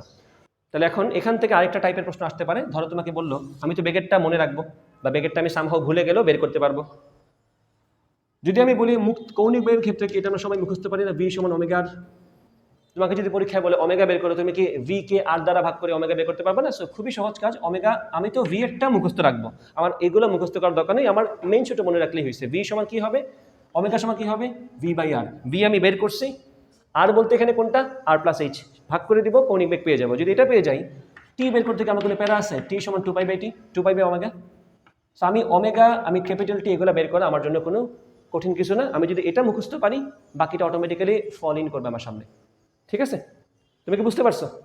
তাহলে আমি যদি বেগেরটা পারি, ওমেগাও পারবো, ক্যাপিটাল টিও পারবো, সেগুলো আলাদাভাবে মুখস্থ করার কিছু নেই, জাস্ট এটা মনে রাখবা। আর স্মলার বলতে এখানে কি, স্মলার বলতে এখানে কি বলতো, r+h, কারণ দূরত্ব তো কেন্দ্র থেকে মাপতে হবে পৃথিবীর, এই যে অবলম্ব দূরত্ব হচ্ছে r+h। ক্লিয়ার? শিওর তো? এখন দেখো, এখন আমরা এখানে একটা সূত্র মুখস্থ রাখার চেষ্টা করবো, সেটা হচ্ছে কোনটা, উচ্চতার জন্য একটা সূত্র আছে আমাদের। এদিকে মন দাও, দেখো তো এই সূত্র তোমাদের মুখস্থ আছে কিনা। টি সমান 2π/ওমেগা, তো ওমেগা মানে কি v/r না? তো ওমেগা যদি v/r হয়, আমি কি এটা লিখতে পারি না 2π × r/v। এই যে ওমেগা সমান v/r, তো ওমেগা কি নিচে আছে না? ও কই গেলাম, হ্যাঁ 2π/ওমেগা, এই যে ওমেগা তো নিচে আছে, তো ওমেগা যদি নিচে থাকে, ওমেগা সমান যদি v/r হয়, এটা উল্টা হয়ে যাবে r/v। এখন এগুলোকে আমি ভাঙি, 2π জায়গা 2 এর জায়গায় r এর জায়গায় কি বসবে, r+h, আর v এর জায়গায় কি বসবে, এই যে v এর জায়গায় বসবে আমাদের এটা √gm/r+h, √gm/r+h। এখানে হাবিজাবি করার পরে তোমার একটা সূত্র আসবে, সূত্রের প্রমাণ তোমাকে আমি দেখাচ্ছি না, সূত্রের প্রমাণ দেখার দরকার নেই, ডিরেক্ট সূত্রটা মনে রাখবা। সেটা কি, এগুলোকে ভাঙাভাঙি করার পরে, যে তুমি রুট করবা, অনেক কাহিনী করার পরে, কিউব টিপ করার পরে তোমার সামনে একটা আনসার আসবে, সেটা হচ্ছে এটা, স্যাটেলাইটের উচ্চতা। সূত্রটা কি, h সমান gmt²/4π² এটা একটা গুরুত্বপূর্ণ সূত্র, যেটা পরীক্ষায় ফ্রিকোয়েন্টলি আসে। এটা মনে রাখতে পারলে তোমার পরীক্ষায় সময় বাঁচবে। এটা আমরা জানি বলে লিখতে পারবে, কারণ বই এটা দেয়া আছে। পড়ছি, বুঝছো? আর প্রমাণ দেখার দরকার নেই কেন বললাম, কারণ তুমি যদি বাই চান্স পরীক্ষায় সূত্রটা ভুলে যাও, তুমি কিন্তু এগুলোকে জোড়া তেলে মাইরা এইচ বের করতে পারবা। জোড়া তেলে মাইরা মানটান বসে এইচ তোমার বের হবেই, তো প্রমাণ দেখার দরকার নেই। তুমি যদি পারো মুখস্থ করে ফেলো, আর যদি না পারো, তোমার মেইনটা জানা থাকলেই হয়েছে। তোমার যদি এটা জানা থাকে, তুমি ইভেনচুয়ালি এগুলাকে জোড়াতালি মাইরা বের করে ফেলতে পারবা। যদি এটা ভুলে যাও, তোমার এটা মনে থাকা লাগবে। এটা যদি ভুলে যাও, তাহলে তোমার আসলে পরের বছর পরীক্ষা দেওয়া উচিত। এফসি সমান এফজি যদি মনে না থাকে, তাহলে কিছু করার নেই, বুঝছো? তাহলে স্যাটেলাইটের এই পার্ট আমাদের ডান। gmt²/4π² r মনে থাকবে আশা করি। তাহলে বলো, খাতা বন্ধ করো। এই দেখে কেন আবার খাতা বন্ধ? ঠিক আছে, সাবাস, বন্ধ করো। বলো এখন এই যে সূত্রটা বলো। এখন তোমার কাছে প্রশ্ন থাকবে কোনটা, ভূস্থির উপগ্রহ নিয়ে। ভূস্থির উপগ্রহ কোনটা, যার পর্যায়কাল পৃথিবীর আহ্নিক গতির পর্যায়কালের সমান। পৃথিবী 24 ঘন্টা একবার প্রদক্ষিণ করে, সেও পৃথিবীর সাথে সাথে 24 ঘন্টা একবার প্রদক্ষিণ করে আসে, যাতে করে পৃথিবীর যে কোনো অঞ্চলের সাপেক্ষে তার অবস্থান সবসময় একই জায়গায় থাকে। কারণ সেটা পৃথিবীর সাথে সাথে চলতে, আমি যদি একটা যদি এমনি চলে, তার সাথে যদি একজন এভাবে চলে, কোনটা, হ্যাঁ হ্যাঁ ওটা ওটা ওটা আসবে, ওটা এখন আসবে। আচ্ছা, ওটা বলতে ভুলে গেছিলাম। হ্যাঁ, তা আমরা মুক্তিবেগের সূত্র পড়লাম কোনটা, ভিই সমান, আচ্ছা ওই পার্টটাকে শেষ করে আসি, ওই পার্ট শেষ করে তারপরে আসতেছি। তা আমি বললাম জিও স্টেশনারি স্যাটেলাইট, যেহেতু বলে ফেলছি এটার কথা, তাকে বলে ফেলি। জিও স্টেশনারি স্যাটেলাইট, অথবা এটাকে বাংলায় কি বলবো আমরা, ভূস্থির উপগ্রহ। এটার মানে কি, টি হবে কত, 24 ঘন্টা ফর আর্থ। যদি অন্য গ্রহের কথা বলে, অন্য গ্রহেরটা আমরা বের করে ফেলতে পারবো, ওই গ্রহেরটা তোমাকে বলে দিবে তখন, ঠিক আছে? আচ্ছা, ক্যাপিটালটি তোমাকে বলে দিল না, বা আমরা জানি এটা, তো সেক্ষেত্রে আমাকে যদি বলা হয় ভূস্থির উপগ্রহের উচ্চতা কত হবে, এখন ওই সূত্র আমরা মনে করবো। যে কোনো স্যাটেলাইটের উচ্চতা পৃথিবী থেকে কত হয়, h সমান gmt²/4π² ⁻1/3 - r। আমরা কি এখানে সবগুলোর মান মুখস্থ পারি না? জি এম এর মান তো আমরা দেখে দেখে বসাইতে পারবো। জি মান কত 6.67 10^11, এম এর মান কত 6 × 10^24, টি এর জায়গায় 24 ঘন্টার মিনিট সেকেন্ডে কত হয় 86,400, এটা স্কোয়ার ডিভাইড বাই 4π² / 1/3 মাইনাস আর, তুমি আনসার পাবা রাফলি 37,000 কিলোমিটার। একটু কম হবে এখান থেকে 36,000 সামথিং আসবে, তো আমি রাফলি পাচ্ছি আনসার 37,000 কিলোমিটার। তোমরা বের করে দেখবে আনসার কত আসে। কত আসছিল? ও আচ্ছা, তাহলে 36,000 হবে মনে হয়, 36 হ্যাঁ ওই তো 35কে একটু রাউন্ড ফিগার করে 36,000 বললাম। প্রায় 36,000 কিলোমিটার হচ্ছে যে কোনো ভূস্থির উপগ্রহের হাইট, এবং এটা এই হাইটে থাকতে বাধ্য, কারণ এখানে তো কোনো কিছু তোমার হাতে নেই। পৃথিবীর পর্যায়কাল তুমি বদলাতে পারতেছো না, জিএম তো বদলাতে পারতেছো না, তাই না? এটা এইভাবে থাকবে। সো ভূস্থির উপগ্রহের সংখ্যা পর্যন্ত, এর বেশি আর এখানে কোনো তেমন কিছু হাত দেওয়ার নেই, সবই তোমার মুখস্থ থাকবে আশা করি। সবাইকে বুঝছো এটা? এখন যদি গ্রহ বদলে যায় সেক্ষেত্রে ওই গ্রহের হিসাবটা বদলে যাবে। এখন কথা হচ্ছে না, আর কোনো কথা এখানে বলার দরকার পড়বে বলে মনে হয় না। না ঠিক আছে, এটুকু ডান, ক্লিয়ার তো এটুকু? আচ্ছা, আর আরেকটা গুরুত্বপূর্ণ কথা একটু তোমাদেরকে বলে রাখি, সেটা আমরা ওই টপিকে যাওয়ার আগে বলে রাখি। যে কোনো ঘূর্ণনশীল বস্তুর ক্ষেত্রে ওই যে আমরা কেপলারের সূত্র পড়ছিলাম না, T² = A³, ওইটা যে শুধুমাত্র উপগ্রহে থাকা উপবৃত্তে থাকা বস্তুর ক্ষেত্রেই প্রযোজ্য ব্যাপারটা এরকম না। প্রমাণটা কিন্তু বইয়ে বৃত্ত দিয়েই দেয়া আছে, দেখো তোমরা। আমি বললাম এই মনে করে একটা বস্তু আছে, এটা একটা গুরুত্বপূর্ণ কথা বলে দিই এখানে। একটা বস্তু আছে এম ভরের, তাকে প্রদক্ষিণ করে ঘূর্ণনশীল একটা, মনে করো এটা হচ্ছে আমাদের স্মল এম ভরের একটা গ্রহ, এটা নক্ষত্র, এটা গ্রহ, এটা গ্রহ, এটা উপগ্রহ, যে কোনো কিছু হতে পারে, এনিথিং রোটেটিং অ্যারাউন্ড সামথিং, এখানে এই ব্যাপারটা আসতো। তো এই যে বস্তুটা এখানে ঘুরতেছে, তার এটা কেন্দ্রমুখী বল লাগবে না? তার কেন্দ্রমুখী বলের যোগানটা কই থেকে আসবে? তার আকর্ষণ বল থেকে আসবে। আমি বললাম এখানে তার কেন্দ্রমুখী বলের ব্যাপারটা এখানে নিয়ে আসি। আমি বললাম FC ইজ FG, আগেরটাই বলতেছি এখানে আবার। FC সমান কত আসবে? mv² ডিভাইডেড বাই r, এই যে ব্যাসার্ধটা আর কি বললাম, এটা mv² ডিভাইড বাই r সমান g mm ডিভাইডেড বাই r, mm কাটো।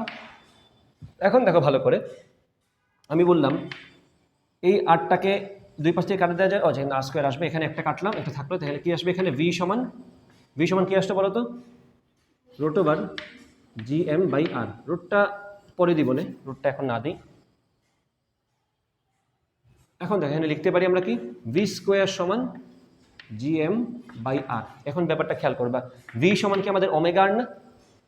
v সমান কি আমাদের ওমেগা আর না? এখানে তাহলে কি লেখা যায়? ω² r² gm/r। এই r²টাকে এই পাশে নিয়ে আসো, কি হবে এটা? r³, তাই না? আর ওকে দাঁড়ানো, আর ওমেগা সমান কি লেখা যায়? 2π/t। এটাকে স্কয়ার করলে কি হবে?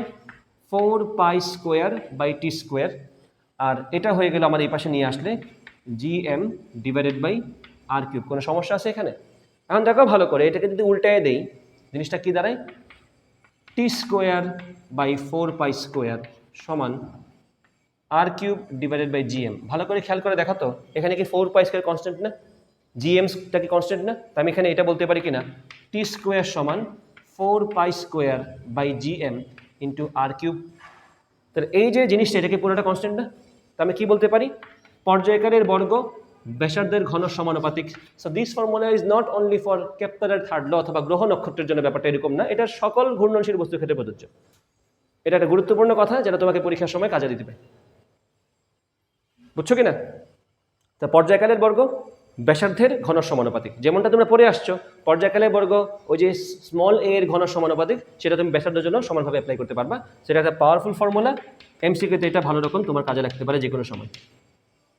যে কোনো গ্রহ নক্ষত্র, যে কোনো ঘূর্ণনশীল জোড়া, পৃথিবী কেন্দ্র করে চাঁদ, চাঁদকে কেন্দ্র করে অন্য কিছু, পৃথিবীকে কেন্দ্র করে উপগ্রহ, সূর্যকে কেন্দ্র করে অন্য একটা নক্ষত্র, অন্য একটা গ্রহ, অথবা অন্য একটা কিছু একটাকে কেন্দ্র করে অন্য কিছু একটা, সবগুলো ক্ষেত্রে সেটা কাজে লাগবে। এবং খেয়াল করো, আমি যদি এখানে গ্র্যাভিটেশনাল ফোর্সের জায়গায় আমি যদি এখানে বলি পৃথিবীকে কেন্দ্র করে ঘুরতেছে উপগ্রহ একটা, আমি যদি এখানে বলতাম নিউক্লিয়াসকে কেন্দ্র করে ঘুরতেছে একটা ইলেকট্রন, তখন তার কেন্দ্রমুখী বলের যোগানদাতা কে হইতো?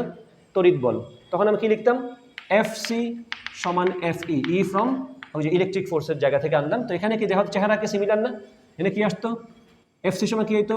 mv²/r, আর FE সমান কি হইতো? C Q1 Q2 divided by r²। Q1 Q2 কি কনস্ট্যান্ট না? ঘুরে ফিরে কি গল্প সেম থাকবে না? সি তো কনস্ট্যান্ট, Q1 Q2 কনস্ট্যান্ট, আবার এমও তো কনস্ট্যান্ট। আমার তো ঘুরে ফিরে ভিকে ভাঙলে ওমেগা স্কোয়ার আর স্কোয়ার, এই আর স্কোয়ার আর এই যে আর কাটলাম, এই ঘুরে ফিরে আর কিউব আসবে এখানে, একটা আর থাকবে এখানে, এই যে ভি স্কোয়ার মানে কি ওমেগা স্কোয়ার আর স্কোয়ার, এই আর স্কোয়ারকে এই পাশে নিয়ে আসলাম অথবা এই আর কে পাশে নিয়ে আসলাম, ওমেগা কিউব আর কিউব হবে। আর ভি কে ভাঙলে কই জেনেছিলাম আমরা এখানে ওমেগা স্কোয়ার ছিল না এখানে, 2 pi square by 4 pi square by T square, ওই ঘুরে ফিরে সেম গল্প এখানে আসবে। স্যার এখানে ঘূর্ণনশীল গতি যদি থাকে সবসময় এই সূত্র কাজে লাগবে। পর্যায়কালের বর্গ ব্যাসার্ধের ঘন সমানুপাতিক, ইট ইজ নট জাস্ট কি বলবো এটাকে বাউন্ড টু দ্য কেপলার্স ফর্মুলা। মহাবিশ্বের ক্ষেত্রেই ব্যাপারটা কাজে লাগবে, ব্যাপারটা এরকম না ঘূর্ণন গতি আসে মানে তোমার এই সূত্র কাজে লাগাতে পারবা। তো অনেক শর্টে কাজ করে ফেলতে হবে এটা জানা থাকলে, বুঝছো? Clear clear. আর কি বাকি আছে? ওই সম্পর্কটা যেটা শর্টকাট, এটা হয়েছে সবার? ডান। এখন বললাম পৃথিবীর সাপেক্ষে একটা বস্তুকে যদি আমি নিক্ষেপ করি, মিনিমাম কত বেগে মারলে সে পৃথিবীর বলয় পার করবে, সেই বেগটাকে আমি বলি মুক্তিবেগ। তাহলে মুক্তিবেগের সূত্র আমরা আগে পড়ছি, সেটা কি ছিল? ভিই সমান √2gm ডিভাইডেড বাই আর, এটা গেল মুক্তিবেগের কনসেপ্ট। আর এখন পৃথিবীকে কেন্দ্র করে ঘূর্ণনশীল স্যাটেলাইট আর এইচ এর ক্ষেত্রে যে বেগটা সেটা কি আসবে? ভি সমান √gm divided by R plus H. তো আমরা বলবো যদি বলতে বেশিরভাগ সময় এটাই হয়, যদি এইচটা আর এর তুলনায় খুবই ক্ষুদ্র হয় তখন আমরা আর প্লাস এইচকে রিপ্লেস করে দিতে পারি খালি আর দ্বারা। তখন আমাদের এই বেগের সূত্রটা আসবে কি? ভি সমান √gm ডিভাইডেড বাই অনলি আর। আর এটাকে কি আমি অরবিটাল ভেলোসিটির নাম দিছি না? অরবিটাল ভেলোসিটির নাম দিছি না? এখন দেখো এটাকে আমরা কি লিখতে পারি? মুক্তিবেগকে আমি লিখতে পারি এভাবে, ভিই সমান √2 into √gm by r. Now this looks like VO. তো এখানে আসবে আমাদের কি? VE সমান √2 into VO। অর্থাৎ তোমাকে যদি কোনো একটা গ্রহের চারদিকে ঘূর্ণনশীল স্যাটেলাইটের কক্ষীয় বেগ দেওয়া হয়, তাকে √2 গুণ করলেই তুমি ওই গ্রহের মুক্তিবেগ পেয়ে যাবে। এবং এই শর্টকাটের তোমার কোনো বিকল্প নাই। এই শর্টকাট তোমার যদি ইউজ করতে স্যার বাধ্য করে, তোমার কাছে আর কোনো অপশনই নেই। কারণ তোমাকে যদি একটা স্পেসিফিক গ্রহের সাপেক্ষে ঘূর্ণনশীল স্যাটেলাইটের কক্ষীয় বেগ দিয়ে জিজ্ঞেস করো ওই গ্রহের মুক্তিবেগ কত, তোমাকে না ওই গ্রহের ভর দেওয়া হয়েছে, না তোমাকে ওই গ্রহের ব্যাসার্ধ দেওয়া হয়েছে, তুমি কিভাবে এই সূত্র ব্যবহার করে কাজ করবা? তুমি তো ওই গ্রহের ভরও জানো না, তুমি তো ওই গ্রহের এখানে আসি, তুমি তো এই গ্রহের ভর জানো না, তুমি তো এই গ্রহের ব্যাসার্ধ জানো না, তুমি তো এই সূত্র ব্যবহার করে মুক্তিবেগ বের করে কোনো সুযোগই তোমার হাতে নাই, তাই না? তোমার তখন এই সূত্র ইউজ করতে হবে। তাহলে যদি তুমি কোনো একটা গ্রহের চারদিকে ঘূর্ণনশীল স্যাটেলাইটের কক্ষীয় বেগের মানটা জানো, তাকে √2 গুণ করলেই তুমি ওই গ্রহের মুক্তিবেগ পেয়ে যাবা। এটা একটা গুরুত্বপূর্ণ শর্টকাট, যেটা ইউজ না করতে পারলে তুমি আনসার মিলাতে পারবে না। ঠিক আছে? So this is a powerful shortcut. তাহলে মাথায় রাখবা, যদি পরীক্ষার সময় কোনো একটা গ্রহের চারদিকে ঘূর্ণনশীল স্যাটেলাইটের কক্ষীয় বেগ দিয়ে জিজ্ঞেস করে ওই গ্রহের মুক্তিবেগ কত, তুমি এই প্রশ্ন আবার পাল্টা করো না যে স্যার উপগ্রহটা কি কাছে আছে নাকি দূরে আছে। কাছে না থাকলে তুমি করতেই পারবে না, তুমি ধরে নিতেই হবে এটা কাছে আছে। এবং বেশিরভাগ স্যাটেলাইট পৃথিবীর চাপেকে যারা ঘুরে, অন্য যে কোনো গ্রহের ক্ষেত্রে তার উপগ্রহ নাই ওইভাবে, মানে ওগুলো তো ন্যাচারালটা, আমাদের মতো তো আসলে ওগুলা আমরা তো বানায় অনেকগুলো ঘুরাইছি, অন্য গ্রহের তো তার নিজস্ব কোনো ন্যাচারালগুলো ছাড়া তার কিছু নাই। যেটাই হোক, ওই গ্রহের যাদের ঘূর্ণনশীল স্যাটেলাইটে তুমি যদি তোমাকে যদি কক্ষীয় বেগ বলে দেয়, তুমি ধরে নিতে বাধ্য ওইটা তার কাছে আছে, না ছাড়া তোমার এই সরকার ইউজ করার সুযোগ নেই। তাহলে তোমার এটা নিয়ে কথা বলারই দরকার নেই। যদি তোমাকে এটা দিয়ে বলে মুক্তিবেগ কত, √2 দ্বারা গুণ করে দাও, কাজ শেষ। বুঝা গেছে? আর কোনো টপিক বাকি আছে? শেষ। তাহলে আমাদের গ্র্যাভিটি অ্যান্ড গ্র্যাভিটেশন কমপ্লিট, আমাদের ফিজিক্সের মডিউল 3 এর চ্যাপ্টার 1 ডান।